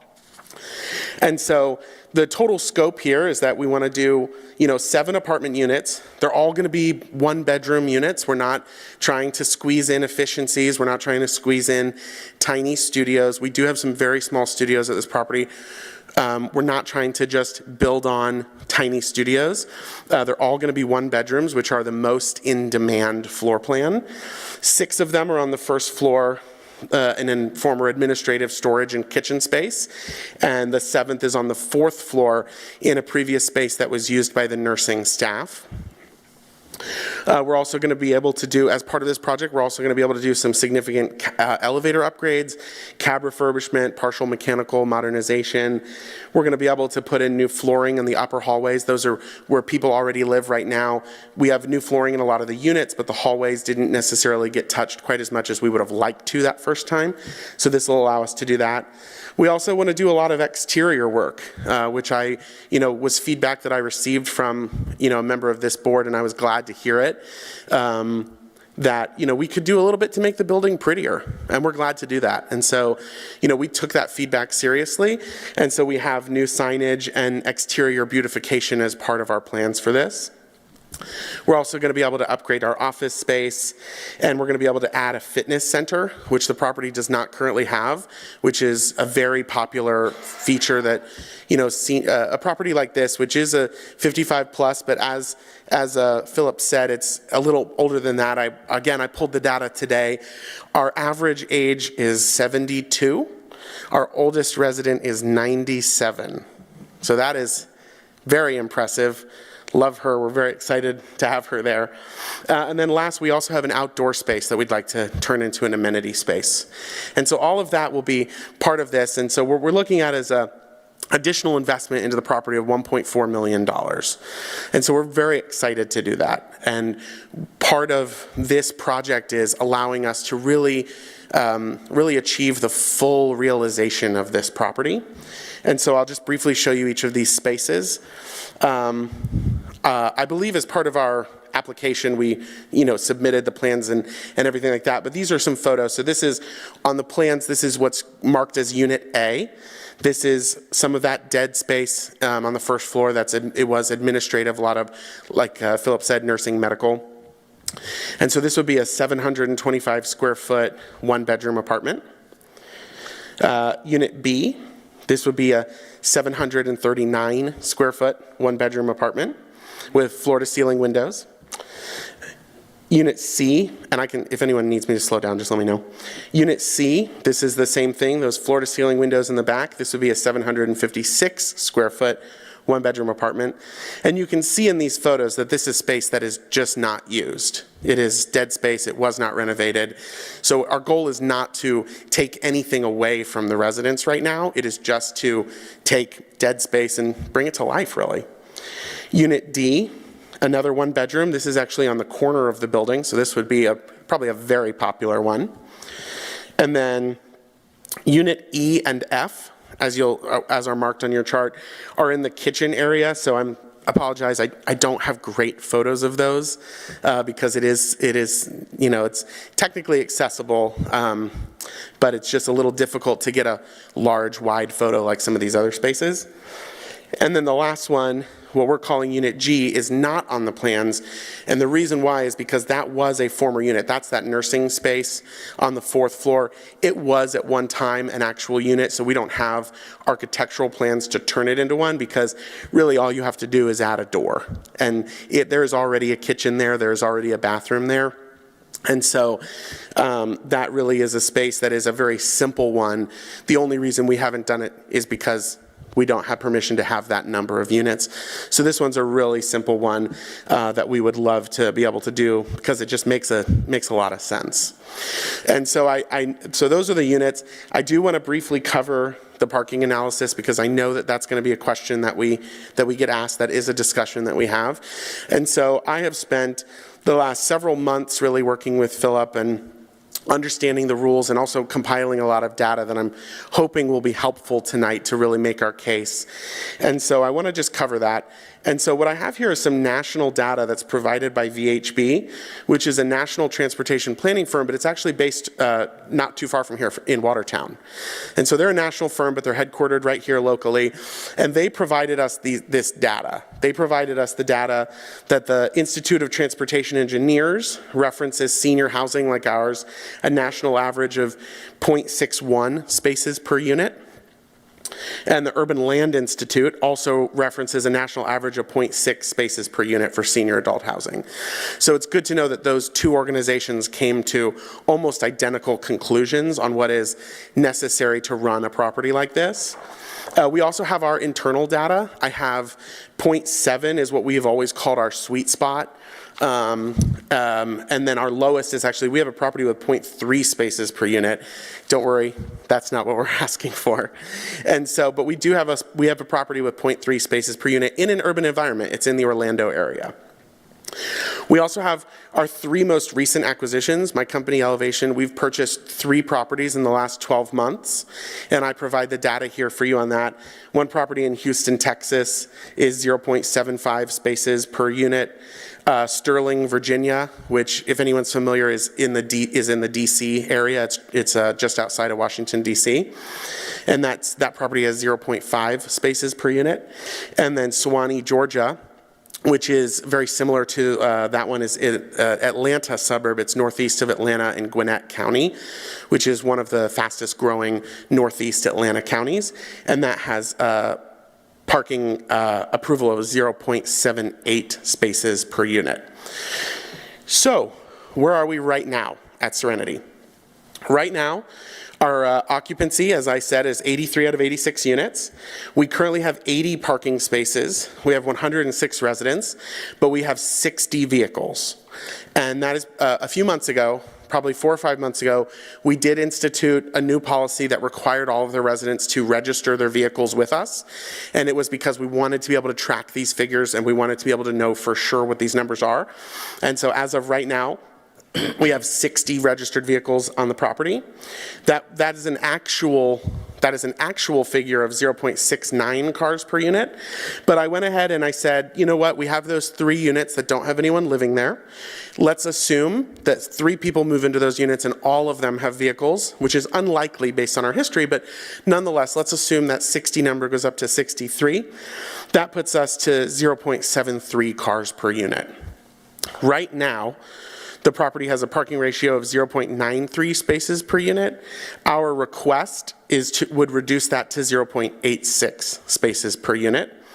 And so you can see there that 0.86 spaces per unit is not only a fairly small reduction of what the current ratio is, it is also still well above any of the figures I provided. It's above the figures of our 3 most recent property acquisitions in other major metropolitan areas. It is above the current actual use of the property. It is above the sort of maximum estimated use of the property. And even if you assume that if we add seven more units and they all have a car, you would still be below that threshold. We would still then have capacity for about 10 more vehicles after that, thanks to our garage. And so I also don't want you to have to take my word for it. And so I brought some photos of the garage. So what I did yesterday is I took photos of our parking garage at 3 different times during the day, at 10 a.m., at 4:30 p.m., and 11 p.m. So I went back to the property last night, 11 p.m. I took these photos myself so I can swear to their authenticity. And so at 10 a.m., you can see here what our underground garage looks like. You can see that there's a lot of unclaimed spaces. And these are assigned spaces. The garage is not first come, first serve. Our lot of our 80 spaces, about 30 of them outside, 50 of them inside. And so the 30 outside are open, free for anyone. The 50 in the garage are reserved spaces that residents can claim. And so because they're underground, they're, protected. It's a normal thing I'm sure you're familiar with apartment buildings to have reserved spaces if there's a garage space. And so this is what our garage space looks like then. We have about 29 claimed spaces right now out of 52, I think. And so we have over 20 of them that are open. So that's at 10 a.m. Here it is again at 4:30 p.m. And these are not crossover. These are panoramic photos facing one direction and then panoramic photos facing the other direction. So what you're seeing here are genuinely additional open spots. These photos do not overlap at all. And then for any residential property, night is obviously the most important time when residents are home. So I went back at 11 p.m. last night and took photos again. And here's that garage at 11 p.m. So we can see here that there's still those same spaces that are open at 11 p.m. And so there is that additional capacity. I also know that one of the questions that we get asked is, well, there's also the surface lot, and isn't that competitive too? And I don't deny that it is. There is the competitive surface lot for people who don't want to have a reserved spot. Maybe they don't care about the weather. These things fluctuate, and we're fine with that. And so I also noted in my photos, our surface lot had 2 open spots at 11 p.m., which is not a ton, but it's also not nothing. At 11 p.m., we consider that nearly every single person should be in their apartment in a senior property at 11 p.m. It's uncommon for us to have someone out that late.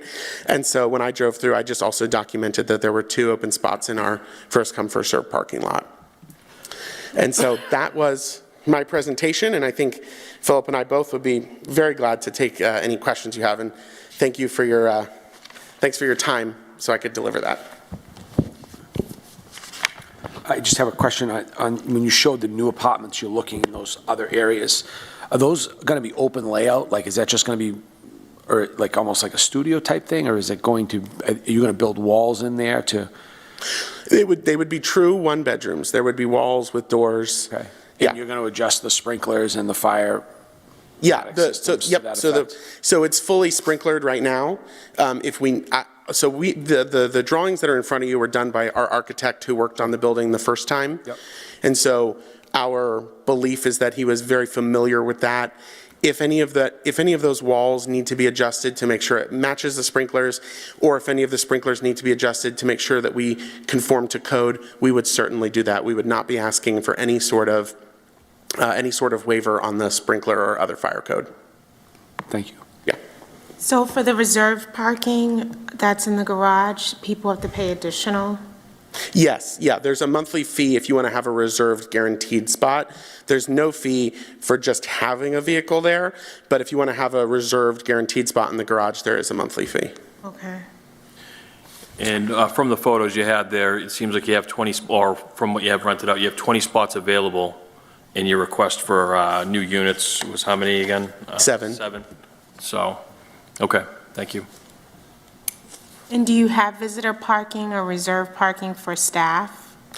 So that's a great question. We have not found the need to do that because Again, at a residential property like this, the highest demand is at nighttime. And so for an apartment building, we don't have staff there at night unless there's an emergency.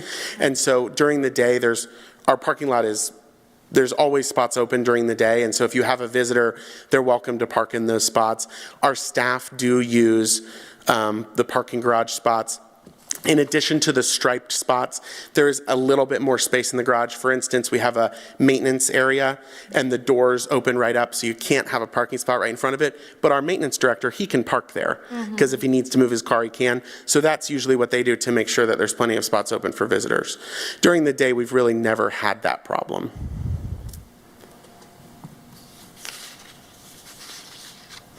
So is there anything that you're taking away from the facility to make these units? No. No. These are really dead spaces. I will, in the interest of absolute transparency, I will tell you there's one space that is technically available. It's this one, if you can see. Is it Unit G? Unit D. D? Yeah, Unit D. This space is technically available in the sense that it is not sealed off, but it is not used. It is, you can see in the photos, it is mostly used as a storage space. In a pinch, residents could find themselves in there. We don't lock the door, but we do not really consider that to be used space. Everything else that I listed is off limits to residents, fully behind locked doors.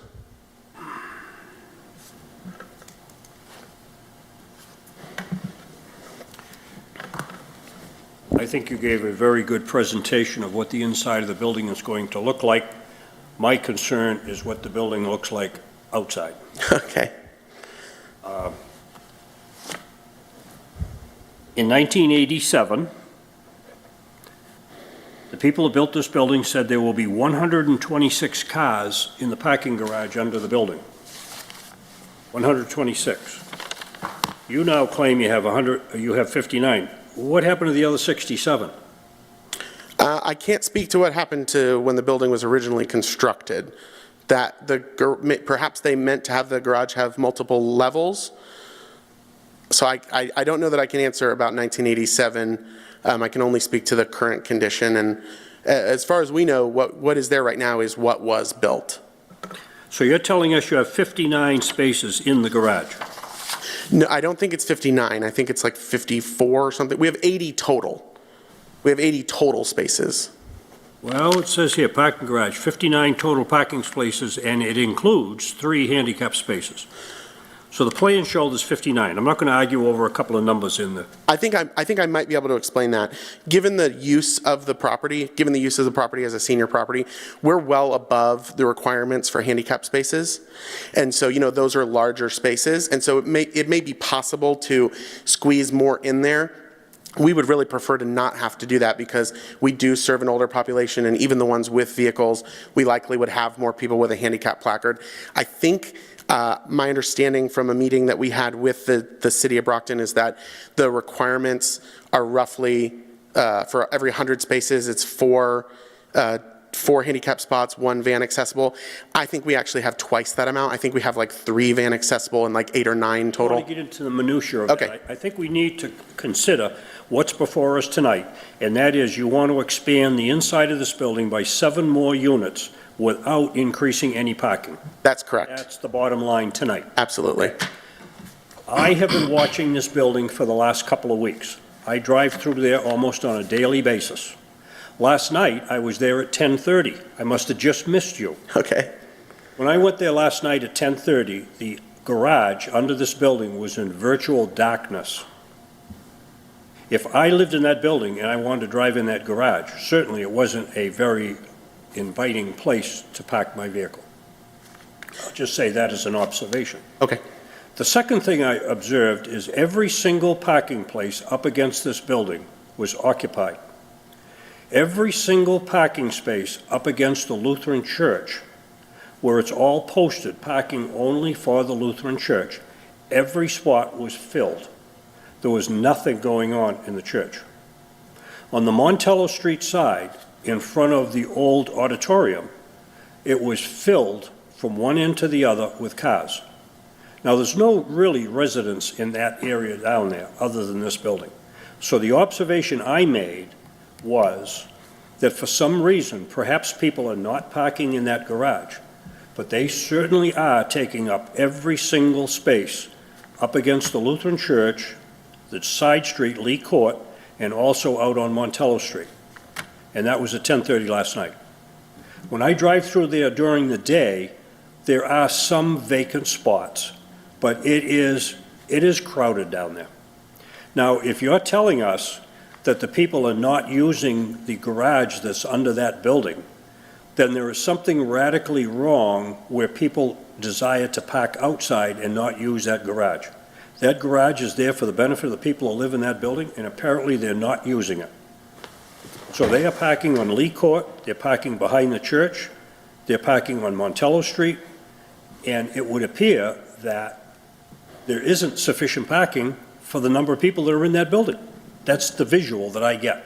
I don't think that's a fair statement, Mr. Chairman, to say something is radically wrong because they're parking on the outside. That might be easier to zip in through the side door than going underground and having to take an elevator up. I think the assumption something's radically wrong is a big leap without any basis for that. Let me take the question before the board is there sufficient parking within that facility to accommodate the residents that are there? And the answer is yes. If they choose to park outside for whatever reason they want to do that, I have no idea. Okay, I guess that's the comment that I would like to make, that instead of using the parking that is assigned to them or available to them within the building, they are parking outside the building. Right. Now, I have noticed on the church, on the west side of the driveway coming in from East Nelson Street, it's all posted church parking only. And virtually every one of those spots is filled.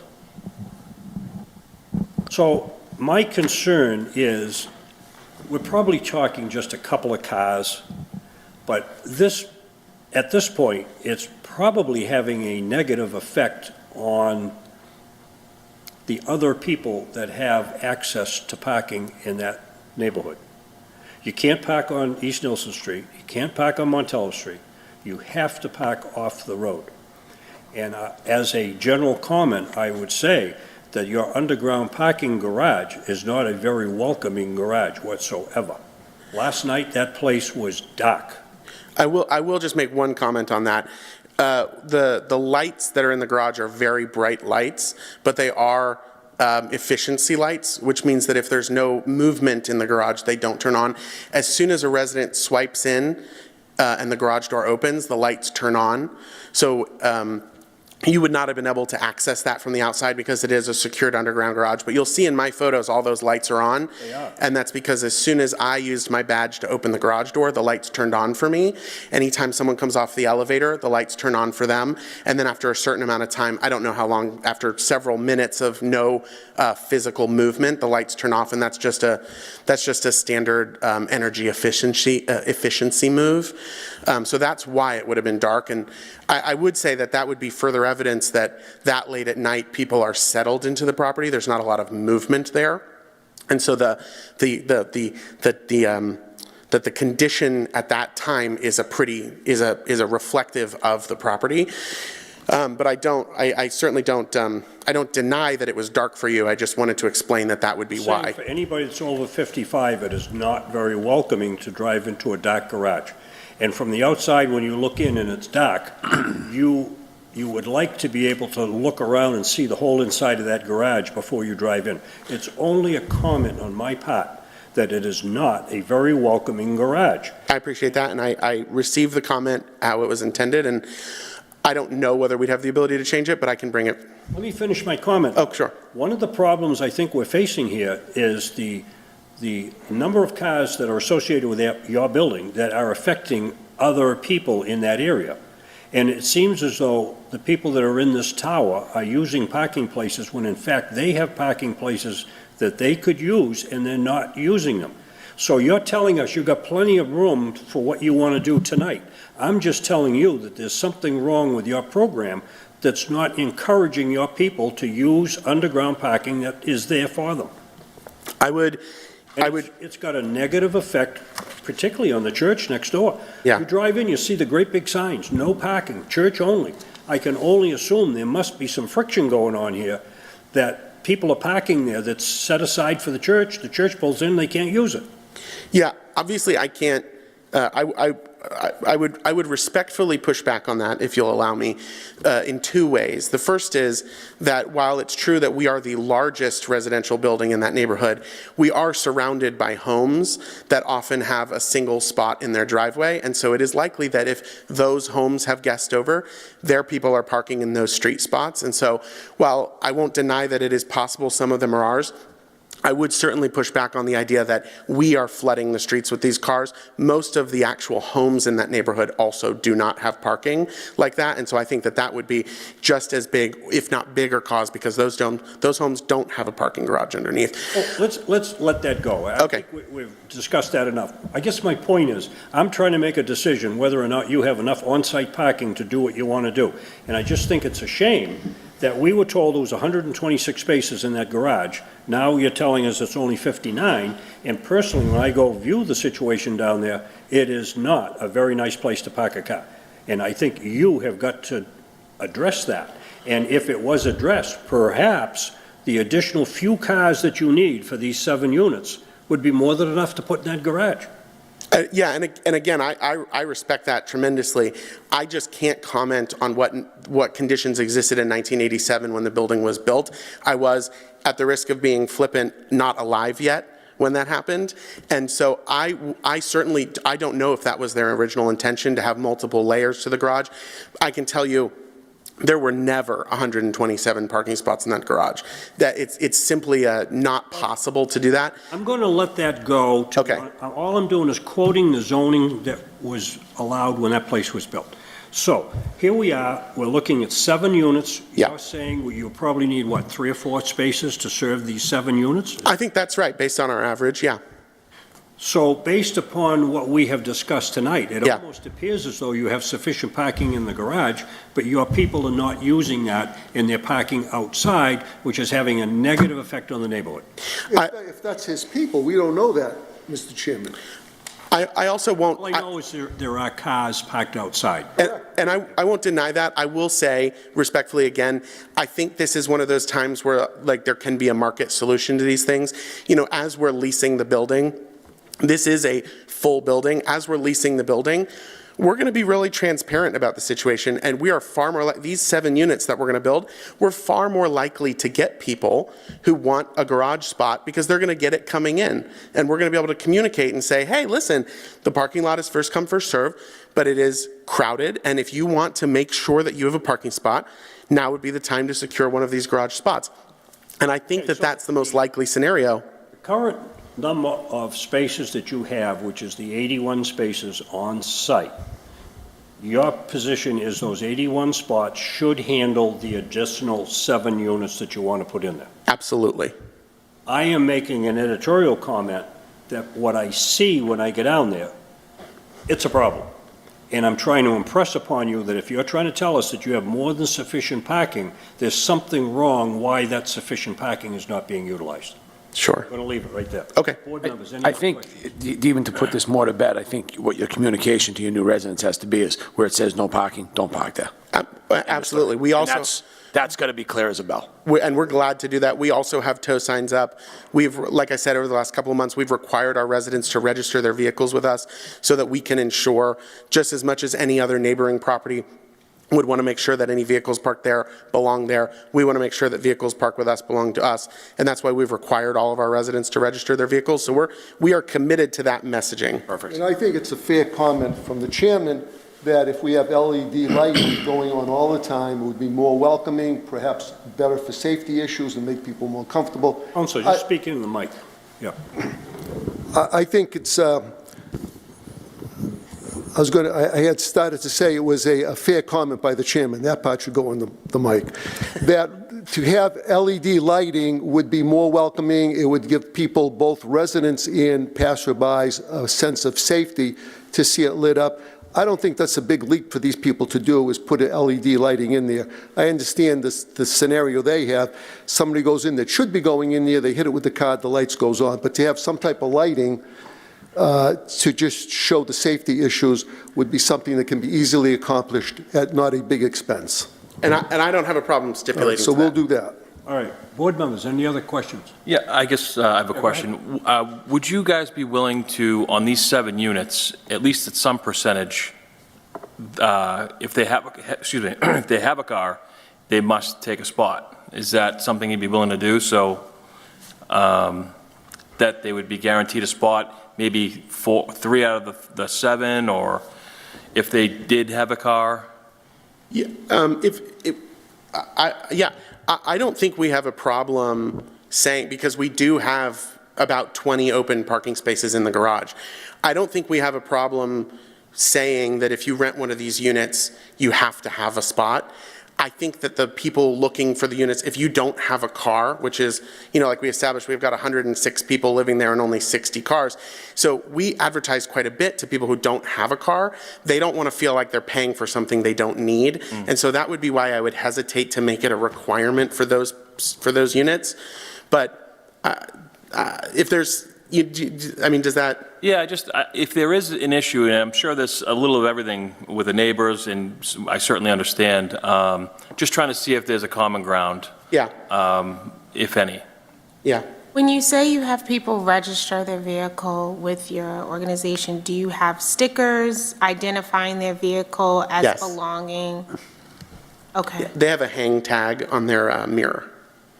Okay, so that's removable. Okay. They have a hang tag on their mirror, but we also have their license plate. So, for instance, just because I was there at 11 p.m. last night, I did go through and I did like a spot check of the garage to make sure that we didn't have, or really to make sure that our records were accurate, and they were 100% accurate.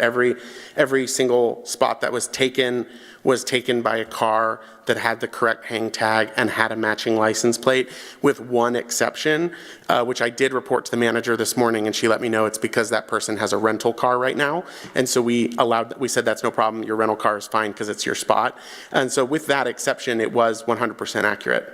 So it's only for the people that are renting a spot that get a hang tag? No, I'm sorry, All everyone has one. have a Yeah, vehicle. everyone has a hang tag. Yeah. Okay. All right, board, we all set on this? Mm-hmm. I think we've sent a message here that apparently they have a garage that is very useful and it's not getting used. And they have got to figure out what they're going to do with that. And perhaps what we're going to hear is if those people that do not want your tenants parking in their spaces, they may end up getting their cars towed. That would certainly send a message to straighten out the parking problems. I agree. All right. Message Leave it at received. that. I'm going to close that portion of the hearing. Is there anyone here that wants to speak in favor? Seeing none, I'll close that portion of the hearing. Is there anyone that wants to speak in opposition? Reverend, come on up.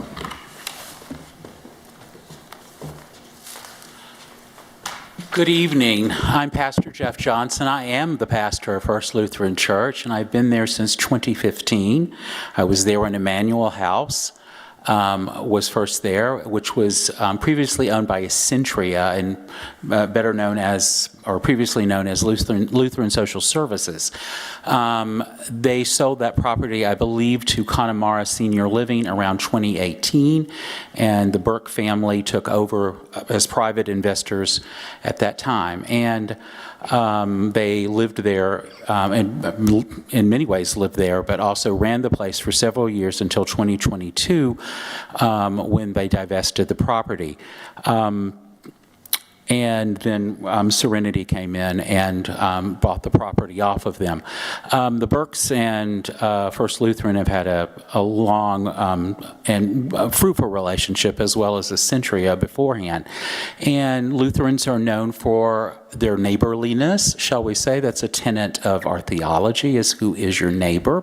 And I've had many parishioners over the years who have lived at either Emmanuel House, Connemara. I have 2 parishioners who live now at Serenity. My own father lived there as a part of assisted living back about 2019. He is no longer with us, but he did indeed live there, and we had a cross relationship with Connemara at the time.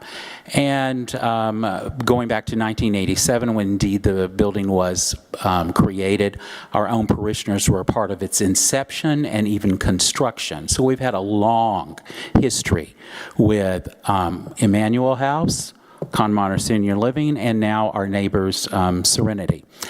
The issue at hand is, and I'm thrilled that you want to create 7 more units because we know how badly housing is needed, not only in Brockton, but really in the nation these days.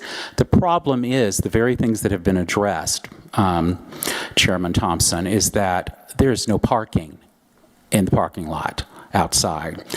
Our parking is designated, and we put up signs from Lynch's Towing Service this past fall, because we're a 24/7 place. I use that very liberally, but we're not a Sunday-only place. Not only there are four churches at First Lutheran, there's a preschool, there's a counseling service, several 12-step programs, so the building is constantly being used. I had a funeral today that went from about 10 in the morning to about 2 in the afternoon. So there's constant influx of people needing parking, and seasonal parking, occasional parking. And as many as you know, the thoroughfare from Main Street comes right through the First Lutheran parking lot by our preschool through Lee Court to Montello Street. And Lee Court obviously is a municipal street. So parking has always been a little challenging. And so the issue being is we're concerned about the creation of 7 units that would require or certainly suggest that we have to have more parking available in the parking lot that does not exist. New England Community Services owns the former Fruth Center. We sold that in 2021 to them, and so their parking is certainly private. I don't know how the city of Brockton polices, shall we say, Lee Court. There's some parking there, but the rest is First Lutheran, and we indeed have not even, we have a few spaces that we have not posted a no parking sign. There are just a few left. But we're very concerned about this. This is unofficial, but I've been told that one of the reasons people don't park in the parking garage is that the cost prohibitiveness of parking there. There is a fee of approximately $200 a month to park there. So I'm not surprised that people aren't parking there. So that's what we understand, and we're very concerned about how we maintain our neighbor relationship with Serenity. So far it's been great. We're thrilled that you're there and that they've done all these wonderful renovations to the building. And we want this to come to obviously a happy and good end for everyone. That's all I really have to say. Okay, thank you very much. So I don't take that in opposition, that you're expressing your concern about. Yes. Yeah, okay, I got you. I'm not, no. It's just, it's got to be, we've got to figure it out. Because to slap in 7 more people who could have 7 more cars, I mean, I don't know how that's going to work. Especially if I have a giant funeral or Easter Day. You know, Do you have a cross agreement with these people to use your parking? We did it one time. We no longer have that. I see. So all the signs I see along the fence next to the church, Yeah. that is all church parking? Correct. On our side. Yeah, right. All, including Wait a second, the please. old fruit center, the back of it, the old, Yep. it's by the dumpster, by the garbage dumpster. Yep. Those are ours too. And obviously the side, where people would come in from Main Street, that's all ours.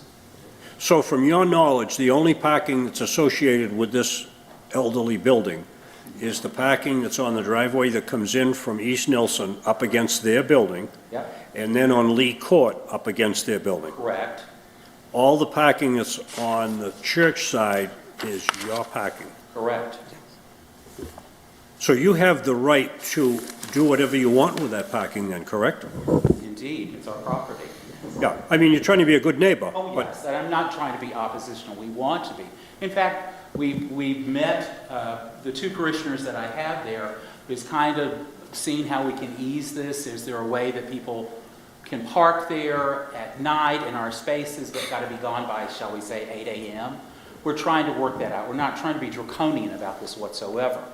We are a church, but we also have very much business things that happen and happen on weekends where people tend to be parked all weekend. Residents would be parked. Plus, we have just our Sunday visitors. So And who does the snow removal down there? Do you do that, or do they do that? we do that Okay. All right. You do that for your property. for our property. We do it for our property. They do it for their And they do this. Yeah. Is there anyone else here that wants to speak in opposition? Seeing none, I'm going to close that portion of the hearing. Is there any elected official who wants to be heard on the issue? Seeing none, I close that portion of the hearing. Is there anyone here that has a question relative to the testimony that has been given? Can we make a final statement before you close? Before I close, I think it is imperative that before we take a vote, that the leadership of this facility has heard tonight the concerns that this board has, the concerns that the neighbors have, that apparently everybody wants to make this work, but you have a problem, and it sounds like what the pastor has mentioned, that garage is totally underutilized, which is probably causing a lot of the discomfort down there. Agreed. I can understand that. I can respect what the pastor said. What I can tell the board before Mr. Friedman adds anything is we will engage a campaign, a vigorous campaign, to push the residents to be parking in the garage and not outside on space that's not theirs.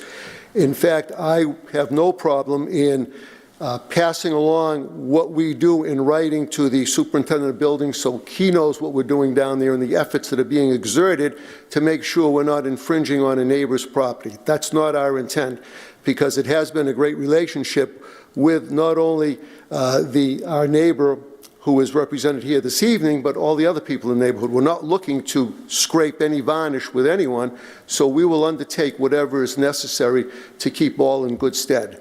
Do you have anything further you want to add? No, I would add that we do appreciate that the church is, operates as a friendly neighbor. We have always considered ourselves to have a good relationship with them, and I think that goes both ways. I think both sides acknowledge that there actually is a little bit of unfortunate crossover. For instance, today when there was a funeral, there were spots that did not belong to our building parked in our spot that probably were attending the funeral that we did not take action against. And so I hope that neighborliness goes both ways. I recognize that there's probably more a burden on our side than theirs because of the nature of our business. And so we do take it seriously. Let me just intervene here now. You're looking for 7 more units. You're Yes. looking for relief from parking. You're telling us you have plenty of parking. We have identified some problems. I think what will hold your feet to the fire, if this is granted, more than the zoning board, would be what the church wants to do to maintain their parking. And that could either be a friendly relationship or an ugly relationship. We're not looking here for 25 more apartments. Right. It's pretty minimal. Right. But I think it's imperative that everybody understands that there's a problem down there that has got to be addressed, and it sounds like you have the ability to do that.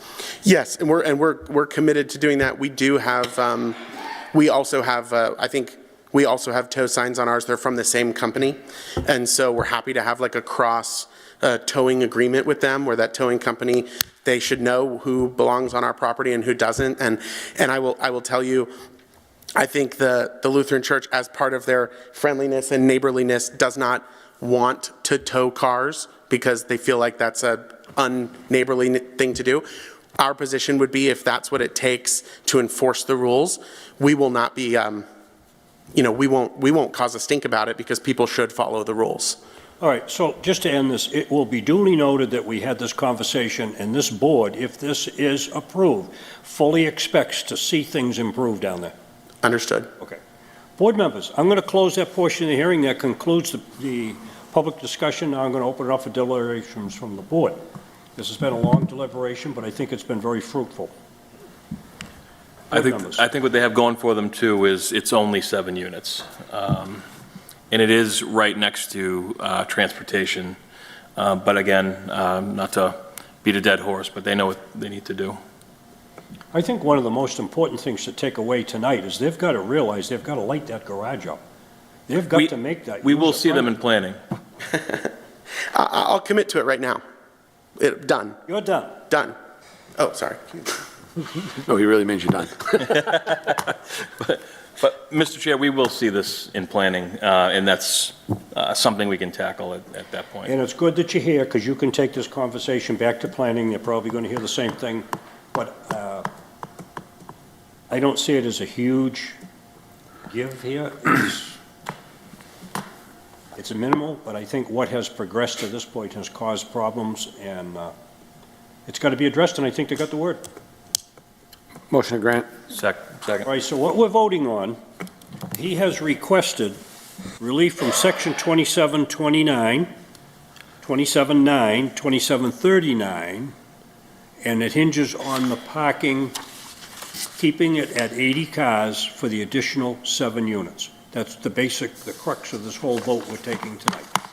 Motion's been made and seconded to grant with the stipulation they light up the garage. Will the clerk please call the roll? Ms. Delanus? Yes. Chief Nadelli? Yes. Mr. Sweeney? Yes. Ms. Greenberry? No. Chair Galligan? Yes. Mr. Chair, that's 4 in the affirmative, 1 in the negative. Vote is 4 in the affirmative, 1 in the negative. The petition is granted. Thank you. That completes our hearings for tonight. No problem. Motion to adjourn? Second. Motion's been made and seconded to adjourn. The board is adjourned.